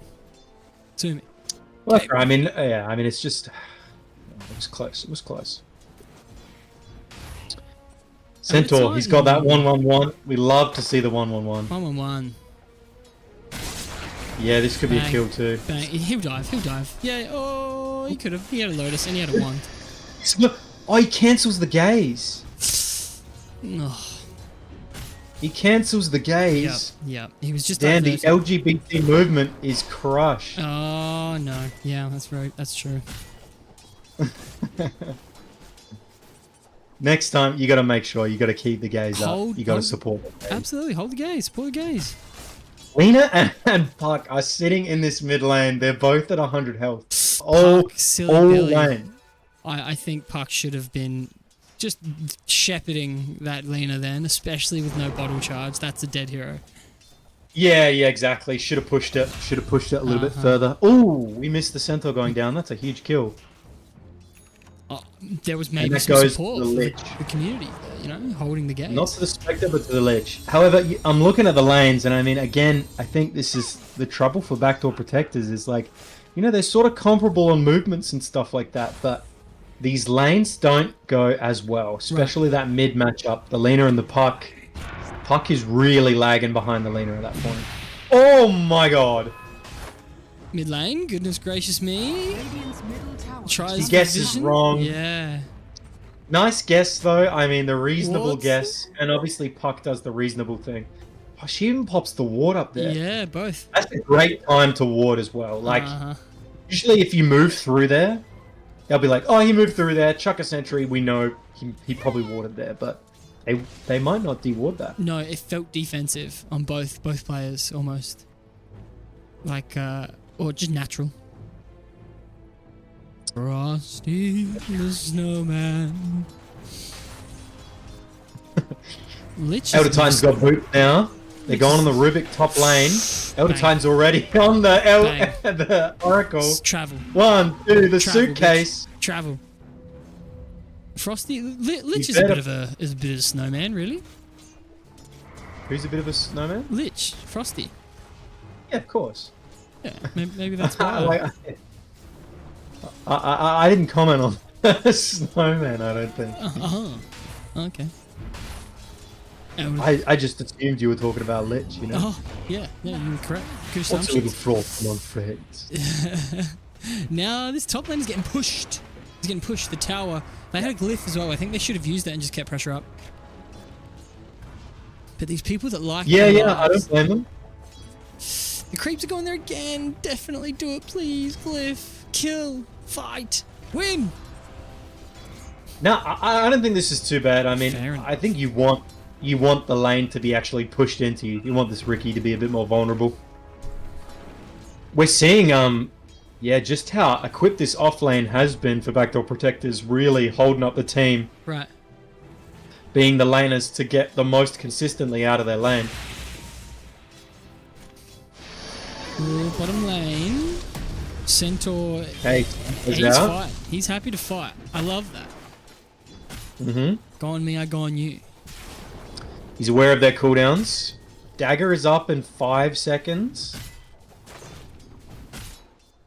The gaze are up in 5 seconds. It's almost time for Pride. Let's go. Come on. Yeah, I mean, now that the line's here, it's a bit discouraged. He went to go grab that Wisdom Rune. And who grabbed the Wisdom Rune for the Radiant? Was it... Just like nobody yet? Yeah, oh no. Okay, someone did. Elder Titan. Elder Titan picked it up. Okay. Just wants his 6. Lena level 7. Puck with coil. I do think Puck being behind probably could have rotated as soon as he hit that 6. He Right. doesn't need to stay mid. No. However, the Lena would push and take that mid tower pretty quickly, so I don't Watch out blame him for for Spectre sticking here. around. He's about to lose a lot of health. Okay, the shield has come through, but... And now the tower is going to pump some damage as well. There is a TP coming through as well. Who's going to be able to get there? Nice little shock forward bolt coming through. Is he able to get there? Lena's Yeah, coming slow. not with injures though. They're going to be so confident here. I know they're backing off. They Good. know she's missing somehow. Somewhere. Ooh, Lena, light strike Too much, away the yeah, that's too wand. No wand on the... And another kill. Yep, nice. 2 kills. Very nice for the Lena. Good rotation. Good plays in general. Is she gonna get out? Is he gonna get out? Yeah, he is. Yeah, okay. No spells able to interrupt. Good work. Two for none, but it was just a nice rotation after a good rune pickup, really. Well, it's honestly, and it's not even intentional, but Lena ends up getting the rune coming bolt with the invis at the same time they go on the centaur. And they end up being quite mispositioned because of it. It could have been much worse, but it wasn't. Yep. Puck is really tentatively pushing this mid tower. He sort of auto-attacked it 4 times instead of 20 in this entire wave. There we go, that's a little bit more consistent. And that like shows you, I mean, we talk a lot about like how emotions factor in, but like fear, you know, like if you fear that the Lena's gonna pop out of this lane, this trees and just pop you, you really don't get as much done at all. No. Like he hasn't used coil yet, and he's had it for quite a few minutes now. That is the other thing. He's got boots, he's got TP, he's got coil. I think he should just, rune or not, just use it, especially against something like a Ricky. What is that, 846? Yeah, Ricky, I mean... Lich is dead. Okay. Top lane, Yeah, there's a fight going on. I mean, the Oracle... Oh, Oracle doesn't even have False Promise yet. Here we go. Puck's finally gone ahead and used the Here rotation. we go. Nice. It's double coil. And Suitcase Man. Yeah, okay, get the kill on the Ricky. Important kill. Important kill. I'd love to see one on the Lena. Right. Yep. It's level 4 Lich says, God. I wonder if this Lena is known for damage. And she is, but not Turns enough. out.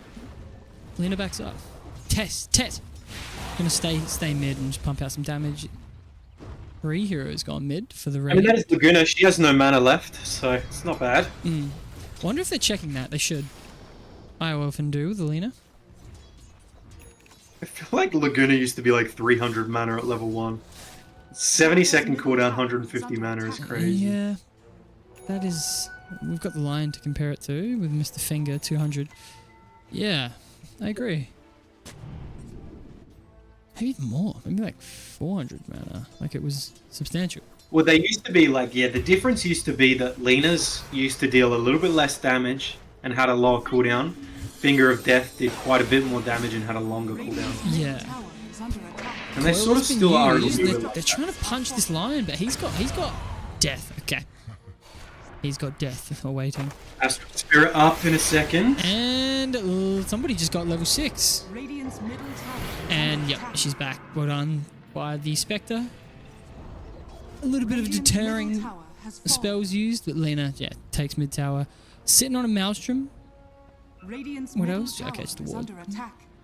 Lena's gonna have bots very soon. Yeah, this high ground is like, if you can defend this ward, this is perhaps one of the problems I have with the current map is like certain wards are just like, oh, I have to put it there now. Actually, like, I actually have no other choice. And it's also obvious to your opponents, like, oh, I also have to de-ward that. You know, like, there's no real decision making around some of these high grounds as to where you should put your ward, especially if you're in front. That particular one in the Radiant jungle, I hate. Yeah, Elder Titan. He went Midas this ET. I don't think he needed it. But ensuring himself in the late game. Right, and you know, they've got a Spectre, and I also think they have nice holding heroes. And I think Puck complements this kind of waiting nicely because she, in the meantime, will get busy. You know, she's going to be doing things. Takes a while to get online, but I think with the recent changes to Gleipnir, I think Gleipnir can be a really good pickup on the ET. You chuck out the Gleipnir, you net them all, you stomp them all, you ult them all, you know? Oh, yeah. And obviously the AoE benefits your stomp, benefits your ult. You know, I think it's just quite good. Even the Spirit Collection, like, it might just hit those extra few creeps or heroes. Yeah, I'm not sure if it works like that, just because Spirit is such a unique Rubik spell. might get himself a kill here. Puck just got ganked. Crazy. Yep. Okay, they found the Centaur. I missed the Centaur is another great kill. The Orchid is actually up. I love this. Okay, so this Lena needs to be really careful because all they need is a +1, like a coil and the Spectre ult, and this Lena's 100% dead. Yep. And in fact, the Ricky is as well. Ricky's going Battle Fury Ags. He won't have Manta for a million years, or BKB. This Orchid can be really effective for the next 15 minutes. And I think, Lena. everything is going to hinge on this Orchid. Spectre does not have ultimate. The coil was actually good. Like, lots of damage coming through, but Spec just wasn't ready. Now they are just trickling in. Trickle down economics, but the one that actually works in the way that, yeah, the 2 heroes die. Just a bit of greed. Yeah, a bit of greed from the Puck. Yeah. Could have teleported with the orb from the phase shift, just didn't. Puck has no. And, I mean, they saw the coil, and that's the thing is like you can get baited by your opponents. Like, oh, 3 of them together, I can coil them all. But I mean, you need the damage. You need your Spectre to have ult up. Yeah. Now ET has. Spectre has ult up now. Yeah. Oh, ET has 2 charges on his Midas. What's Centaur hoping for? Okay, he's got his blink, and Lena's joining as well with travels. Yeah. Okay. This Elder Titan. I don't. He has think time to can stomp. Oh.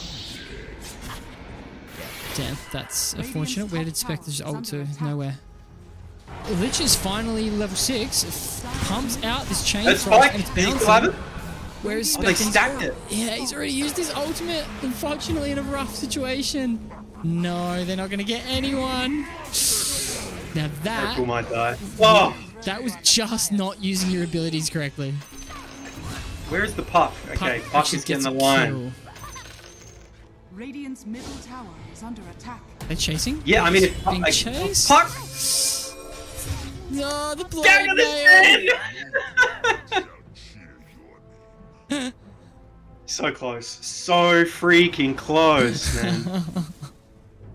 On like 3 different heroes. That just a little bit more team play from That's the it. Radiant. That's it. Radiant's bottom tower is under attack. You can't leave this Radiant ward up. I think it's just like it's just almost impossible to do. Like I don't think there's any scenario in an entire game of Dota where you don't have a sentry on some of these high grounds. It's like it's just prescriptive. Like you need to do it. Yeah, okay.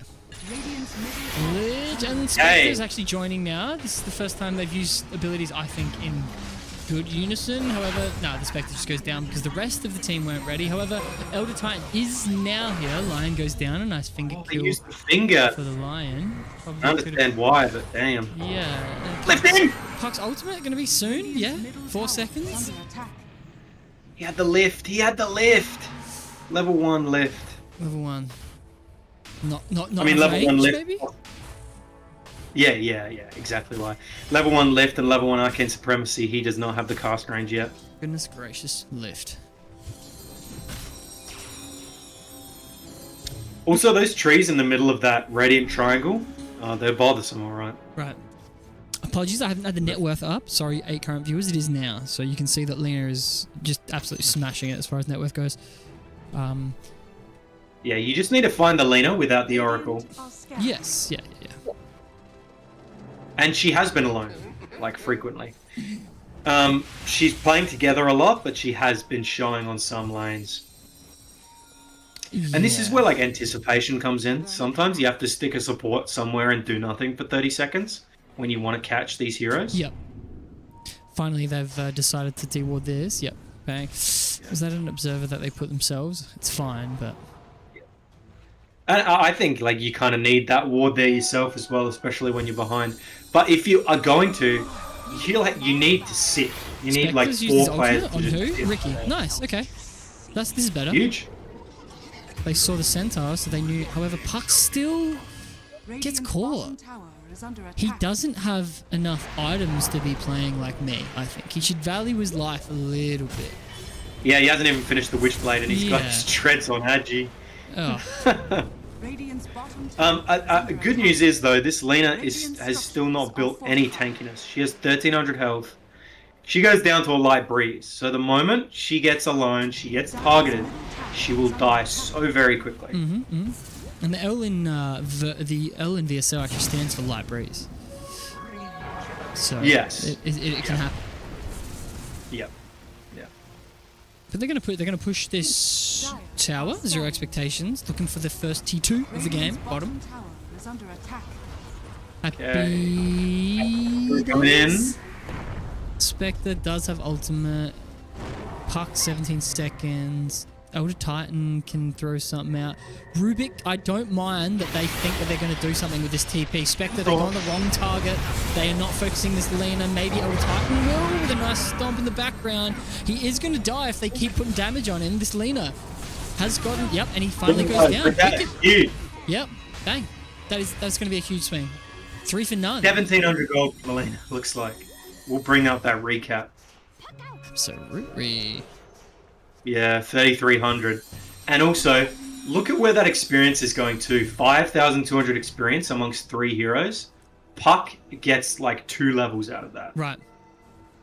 And this is the hero that needed. And I think, did Puck get the? Puck got the kill as well on the Lena. So all of those net worth issues that we're mentioning as well are a little bit more they're mitigated now. So yeah, I'd love to see this Puck go on strength treads with a stick and a raindrop. Oh my goodness! And suddenly you have like twice the health you have currently. Yeah, literally. Legendary Guardian. Yeah, we're seeing. Orion I mentioned how first. important the Orchid was, and we're seeing like it paying off, and Yeah. the Spectre being able to initiate. I mean, who did we see last game? I mean, try and go on those heroes, but they couldn't actually solidify it. The PA, right? The PA tries to go, Yes. but she doesn't build Orchid, and she didn't have Basher. Yep. Whereas the Spectre can do that from anywhere on the map, and she can silence them, which is just so good. Yeah, I like the pick. I like the pick with these other heroes. It's also just like Elder Titan there, a really nice Earth Splitter. He used it on the Lena. Yeah. He just used it on the Lena. Yeah, and a lot of ETs, you can see they often get greedy, and you get this idea in your mind that I have to astral, and then I have to stomp, and then I ult. And he astraled, and he was almost considering stomping, but he ults immediately to make sure that it's not delayed, and that's so key. Right. Yeah. So Sega he has actually been playing POS 4 in the previous game, so I didn't realize that he is actually the offlane for this Yeah, one. being used to go on the ET. Can they keep Does him he die alive? from it? He's still alive. Chain Frost. Lift. Oh no. Hey, Oracle was down. Yeah. Puck. Lich is also down though. Spectre no ultimate. Rubik, I think they're going to get out of here. He's got 4 staff. They have got a blink coming through. The Centaur blinks at the tower, not the heroes. Lena's chasing. I think he's going to actually get himself a light strike away. No, the 4 staff used. Happy days. Yeah, nice. Yeah, You do cool. have 4 star. We do. So that was just a Lich and Oracle going down. Oracle for the Zero Expectations. Lich for Backdoor Protectors, and of course the Puck also got killed there. Looking for a blink coming up for the Puck. Very close. Wonder how much more use this is going to have. It was also a bit unfortunate. The Lich, this Lena is very much alone. Nobody's. They can join us soon. Pretty used though. Yeah. Yeah, I mean that's the struggle. Is like without some blinks on this Lich and this Rubik, the follow-up lockdown is non-existent. Right. Pretty much. Yeah. True. And Lich is making the right decision. They've gone for the maxing the Frost Shield second, which is so important against a lot of this physical damage. The Riki especially, they need the survivability, but until that Sinister Case gets leveled up, I mean, it's not going to be super useful. Long cooldown, low duration, low range. Mm-hmm. Also, Rubik is getting a little bit better, but he needs to pick up a Hex. yeah, okay. Think of death. As in steal the Hex, sorry. Yeah. I mean, you pick up a Hex later too, but yeah. It's like a clash, mod. ET is also very close to the Aghanim Scepter, and this is the core ET item. And it will make a huge difference. He's going to have, if he hits 2 heroes, I think he has a 3.5 second BKB. Hitting a few heroes, Ricky can't do anything, Lena can't do anything to him. I think they have more Yeah, so than enough. 2 seconds per, so... Okay, yeah, 4 seconds. Sorry. Anywhere from 2 seconds to 10 seconds you can get. Yep. The one problem I find with the Aghanims is we were talking about that idea, you get these habits in your mind of like Astral Stomp ult. You just don't want to get caught up in like, oh, I need my Astral to hit all 5 and I'll get a big BKB and blah, blah, blah. Like, yeah. You need to assess accurately when you recall it. And it needs to be timed really well, and it's a tough thing to do. Look at these Dormant Curios. Hey, Ricky. Yeah, this is a good pick. Okay, Finger finishes it off. Happy days. Lich is probably going to die. It would have been awesome if he was able to get off a Chain Frost or anything there, but it just seems like this Earth Splitter is great. That's awesome. This Spectre finally comes in, joins the fight. Stomp has come through. Very nice. I think he's going to die. No, he's out. Oracle is also going to die, though. Do they have more catch? Puck has finished a blink, so maybe there's something he can do. Manages to get his thing off. Spectre unfortunately goes down. The Lena takes 2 with her. Very well played, Lena. And Centaur, too tanky. He's running back at them. In fact, he's looking again. Is there a ward or something that they can see? Puck's swift enough to dodge that. He's back up. He's alive. He is alive. The gaze. Oh, Oh, and he's put the thing down, so this is going to be great. However, the blade mail doesn't apply to the bouncers. Very nice. Chain Frost. Yeah, it's a tanky boy though. Oh. Damn, it took a lot to bring him down. Ugh. Still huge. Look at the recap. 4K Yeah. to Radiant. Oh, yeah. Oh, yeah. 9,000 experience. Oh. Abilities. It actually lists a bunch of abilities used for me this time as well, which is happy days. Ricky picks himself up a lich in the edge of my screen with a double damage. Yeah, that's the freaking DD at work. Holy crap. Yeah, he hit hard. And he has an axe. Is that still jumps in the? Yeah, it can go on an ally. Yeah, you can target a hero. More importantly, you attack an extra target, and you attack one more time, 2 more times than the original, one more time. So you go from 4 attacks basically to 10 attacks, and a lot of extra damage. Big. ET has now got his Aghanims Shmepta, Oracle. Off on the Oracle. And the silence has come through, so maybe there's going to be enough damage here. Oh, the stomp. This is ET's showing up. He's going to start punching, but he's punching the wrong man. No vision to be able to spot anything more. Rubik on the back line, controlling the center a little bit, but the stomp is huge. Oh no, Lich does not have the Chain Frost. They're sort of lacking the abilities to do more here.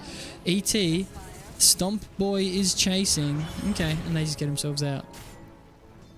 This is like just why the Spectre is so good though. Yeah. That she can get there and get out. They're still kind of poor. I mean, 11k behind. It's crazy. Yeah. A lot more farm, I think, coming out. You can see the last hits. Lena's on 250. Ricky's on 200. Yep. Compared to the max ET on 100. Right. A lot of this is farming. The farming efficiency is practically the only reason this game is 12k for the Dire right now. Right. That's actually really well put. It seems like it's fights, but it's just farming.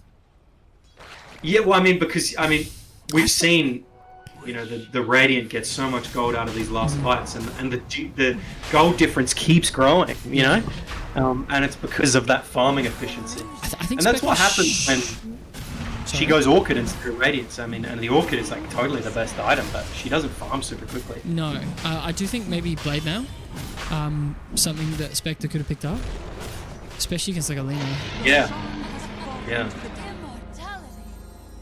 Lena Aegis is a problem. Aegis is a problem with Daedalus as well. Like no defensive items.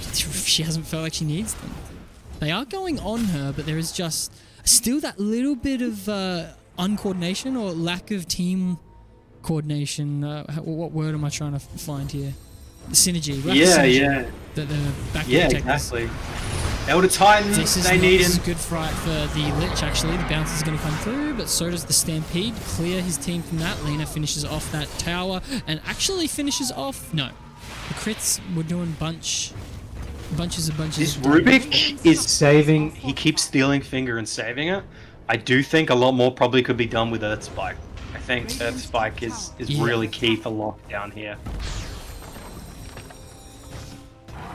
Frost Shield holds them at bay for a little bit longer. But Light Strike Array, there it is. Take the Light Strike Array. Foil, Finger. Light Strike Array is out. So he still hasn't used another spell. If he does still... Oh, he's got the LSA. Yeah, he has the LSA right now, so... Yep. Nice little stun. Slow down a little bit. Puck goes in quite deep. Could get himself out here. Nice little Chain Frost to make sure that Centaur doesn't play any funny games. So they're holding well. Obviously the damage is still coming through from the Lena. Puck, what are you doing? Okay, however, this is what Puck thought he was doing. He thought he was going to help out the Spectre, but the Spectre is now left because he says that crit is too much. The Splitter has come through, but this Lena does have Aegis and an Oracle sitting behind. Yeah, they back off. Okay. Just she might die? No, the gold above means she's good. I thought the gold means they're going to take damage. So I think if they're gold, it means like life, and they're not going to die. Oh, I thought it was fire and you take damage. Ah, okay. Man, I'll have to watch that video again. There's this... I can't remember the name of the YouTuber, but he goes through how abilities work, and he's great. He's chill, he's slow, efficient. Doesn't say like and subscribe. All the good stuff. Speaking of which, if anyone's subscribed to me right now, fix that. Where we go? Where's Stompy? Where's Spirit? Yeah. So cheeky. Paper thin. Use the stomp. Yes. Lena doesn't have any defensive spells now, and the Oracle cannot save. Spectre on the back line, not fast enough to help. Actually, the Chain Frost is bouncing. It's bouncing well. It killed the Centaur. It's also got the Oracle. But the Spectre has gone down, but Mr. Stompy is back. Say Gex says travel a few times. Rubik, is he able to steal something to help out? The Light Strike away is stolen. Doesn't get it on anyone, but he has put a bunch of damage out. There are still 3 heroes. Puck is cheeky as hell, and he wants to go in, but he ends up backing off, thinking that my life is more important. Maybe a mistake, because they were already backing off, but no, I don't mind it. I tell you, I'm looking at the recap. That still works out for them. 3 for 2. Yep. I mean, it's a 2 for 2 actually. The Lena didn't die. But they take the Aegis, they get 1,000 more gold and 1,000 more XP out of that even trade. So ET's now almost got himself an Echo Saber. It looks like he is going to go for the Harpoon. Harpoon. Oh, okay. This is good. Yep. I mean, this is like almost exactly what he needs, I think. Like, we're seeing if he just can't stick. He can't stick. Right. And then maybe just a BKB after, anyway? It really depends on how these fights continue to go, because like I'm sitting here thinking maybe grab a Moonshot. Mask of Madness? Yeah, that's extra move speed as well. Yeah. Yeah, I guess the Moonshot probably isn't necessary when you have the Harpoon. You could also go for Daedalus too. Oh, I've made that up. Or you could just grab the Crystallis and then go back for something else. But yeah, definitely keep an eye on the BKB, I think. Like, you know, if you need it, you need it. The problem is, with Elder Titan, you know, you don't want to be fighting and in there when you don't have the Astral Spirit buff. And when you have the Astral Spirit buff, well, you have your BKB anyway. So there's a little bit of anti-synergy there.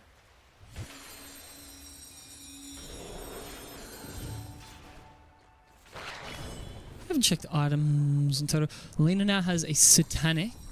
And we have 2 Yule Scepters on these supports. So even if Spectre goes on, we've got an E-Blade and a Yule Scepter. So very difficult for Spectre to do. Radiant's bottom tower. Yeah, we saw her go in and she just got shredded. Yeah.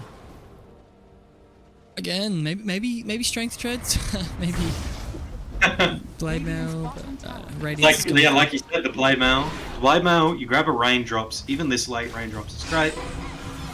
Puck the cheeky. Oil you. Yeah. It did nothing, but it caused little issues. Centaur is in now, and if they're able to do enough damage, it'll help. The Gaze actually managed to pick him off as he's running away. No Force Staff on the Lich, but he is able to get a Glimmer Cape and Force Staff from his Rubik. Rubik helps. Puck is doing a bunch of damage onto this Ricky at half health, but the tower is now gone. Mr. Stomp Oh my god, says Elder Titan is in town! Punches a bunch, and he's got the Lena as well. He takes 4 down himself. That suitcase has gone all the way to the bank. All the way to the bank. Holy. I didn't even look. I was looking at the base, and then I wasn't even paying attention. Yeah, did you know I was looking at the bank, the Oracle, because she was suddenly on a plane to hell, I guess. By the way, 13k damage done by the Radiant, and Elder Titan does 9.5k. Yeah. Oh my god. This is what I'm saying. It's coming. This is what I'm saying, saying. Solar Crest doesn't give armor nowadays, does it? Solar Crest It just gives the shield. About a barrier instead of. It gives you 5 armor. It's almost not worth it for the armor. No. So what I'm thinking right now is like stacking plus armor, because obviously the ET aura only works on the base armor. So, and right now like Lena has 0 plus armor. Right. Centaur has... Oh no, he's got the AC, so he's got 16 plus armor, thank goodness. 21. The AC... Does Vlad's give you an extra plus armor still nowadays? No, yes it does. I think 2. 2. I think 2 for the team, yeah. Oh god. Back in the day, it used to be 5. Oh yeah. And by the way, armor used to give 7% EHP physical reduction per point, and now it gives 6. And so all the armor items got inflated, so... Vlad's used to give 5 armor when armor was more effective. Yeah, That right. item was crazy good. Yeah. Um, It's also like I think yeah, maybe you lads, buy a buckler. Get a buckler and get a solar crest, Mhm. and then chuck the solar crest on whoever this ET is aiming. I actually think that like so. What's Lich getting? What does the Ags do? Soon as becomes an area effect. It's okay. It's good. I think Lich should get an Ags. Puck with the Ags is gonna benefit from that. ET obviously is, and so is Spectre and Spectre's illusions. Like just the damage buff itself. Double damage. Yeah. I think the AoE gaze is really strong. Like you get a low cooldown. I think what's really good about gaze is like it's just instant. Like he can be anywhere. He doesn't have to cast it. Like Yep. he can really take people by surprise with it.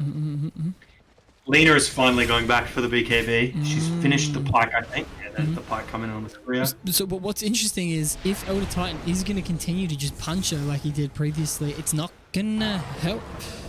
It's Yeah, I think the Satanic was a mistake. I think the Satanic is kind of useless.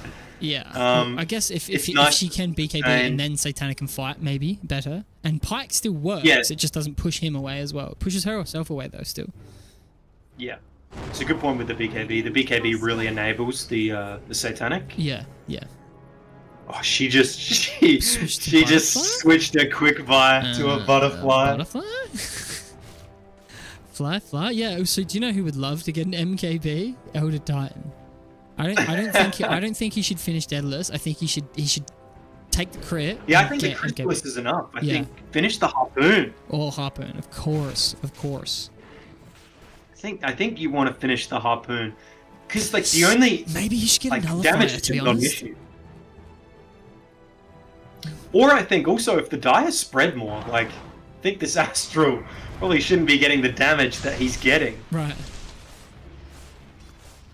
I would like to see a proactive stomp coming out from the Elder Titan. He's got the wake damage now. Like What do you mean by think- that, sorry? a proactive stomp. Like I want to see him throw it out early rather than wait to respond with it.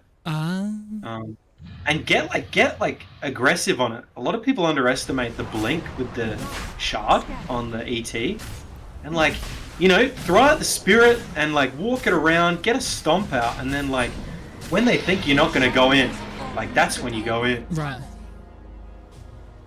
Nullifier. I really think he should get a nullifier if he does MKB or nullifier. I was not about to say the nullifier. Well, I've been keeping an eye on Spectre, and she's had her eyes on the nullifier ever since the Orchid. She went back for the Manta, and now she's almost finished the Nulli herself. I would love to see Bitch.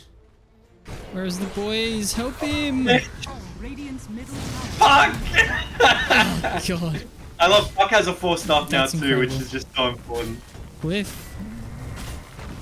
They really don't want to fight without Lich. Lich has buyback. There's no item better than a hero.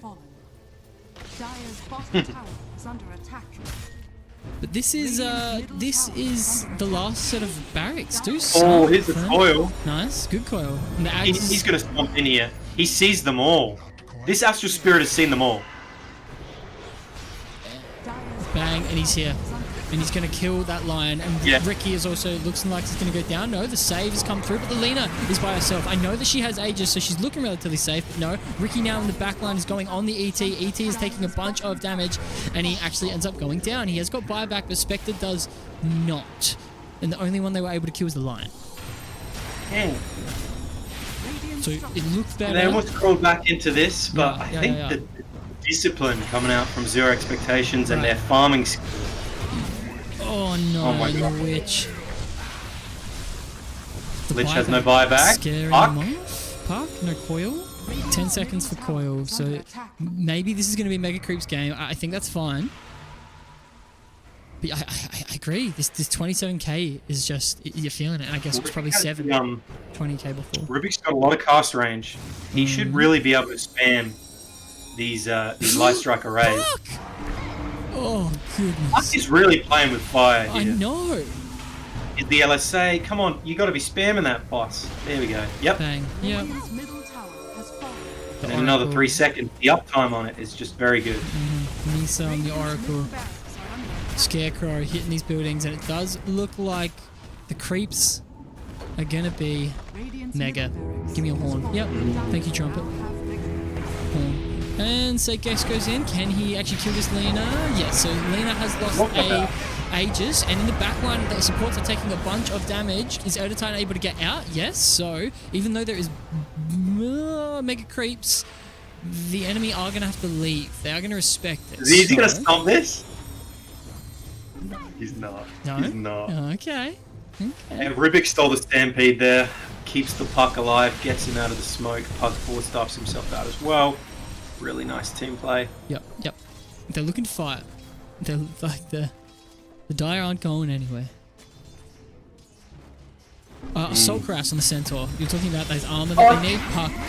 That they finally got. And there goes. Okay. Yeah, that feels. I mean, horrible. great play from Zero E. You know, they wait just outside enough. Yes. However, Lena has Lena? been modified, but they actually turn around. They respect the fact that she's actually been forced stuffed out. But no. Yep. Okay. Elder Titan's gone. No buyback. This looks like they've actually called it. GG has been called by Backdoor Protectors, which means that Zero Expectations are the first team to win a grand final for Virtual Sports League. No blade mail, easy money. I mean, Zero E, probably the more convincing team here. I think their farming speed, like we said, is the thing that like pulls them out. But Yeah. in those fights, I think a lot of those fights were very comparable. I think these two teams are actually quite comparable outside of that macro play going on. Yeah, for sure. That, like, very much so. These games were. It always seems like the winning team is just smash them in Dota, whereas that wasn't. I don't think that was the case. Yeah, I mean, we saw Backdoor win a lot of those fights. It's just that, again, it's like death by 1,000 cuts. I mean, they lost a tower here and there, and Yep. eventually, you know, they lose the racks, and it's hard to get out of base. Okay, it seems like we are gonna have a interview with the team of frontline infiltrators, or Zero Expectations they're called. So that's I'm sorry, I had to bless, I had to sneeze. So I'm gonna go and do that. Just jump in the general, Mitchy. We can both be there. Yeah.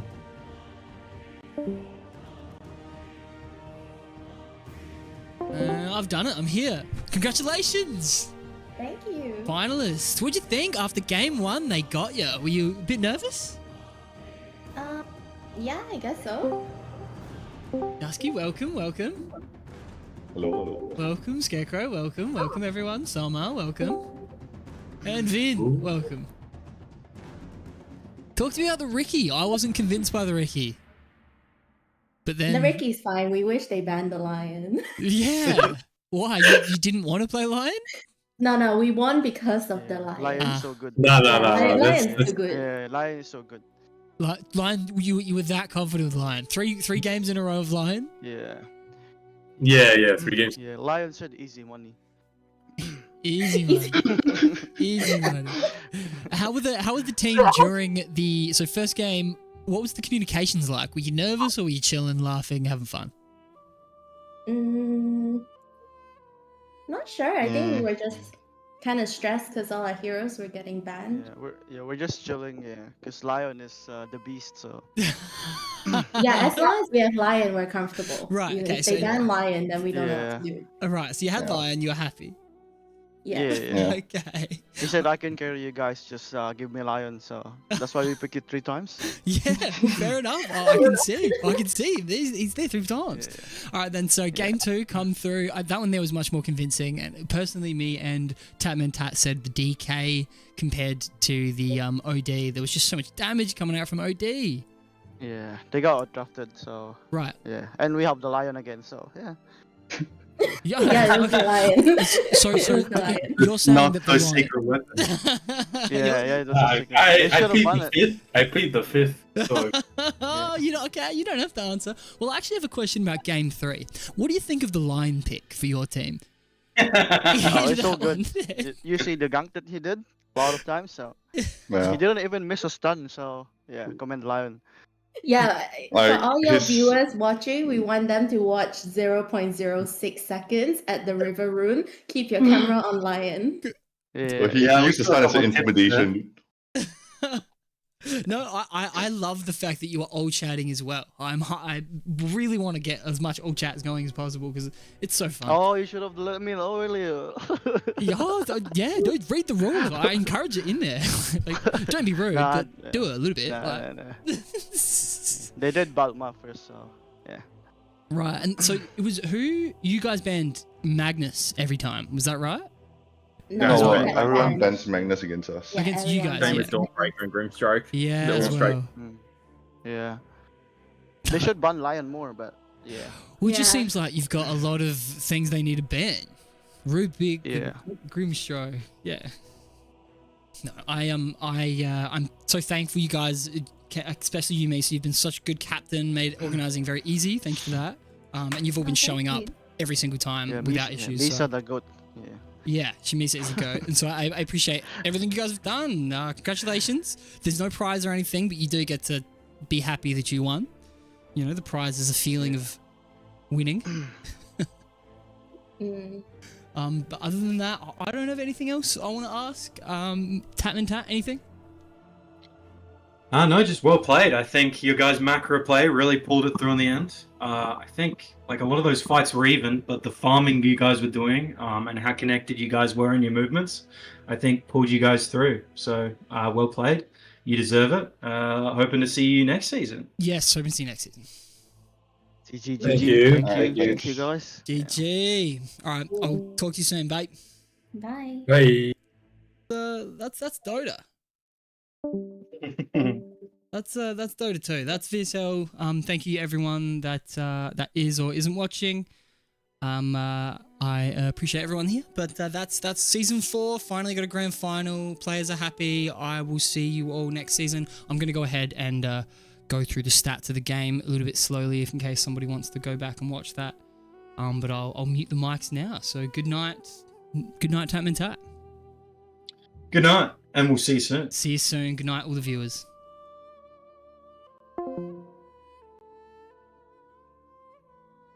Alrighty, so my mic is muting in 3, 2, 1. Thank you, everybody.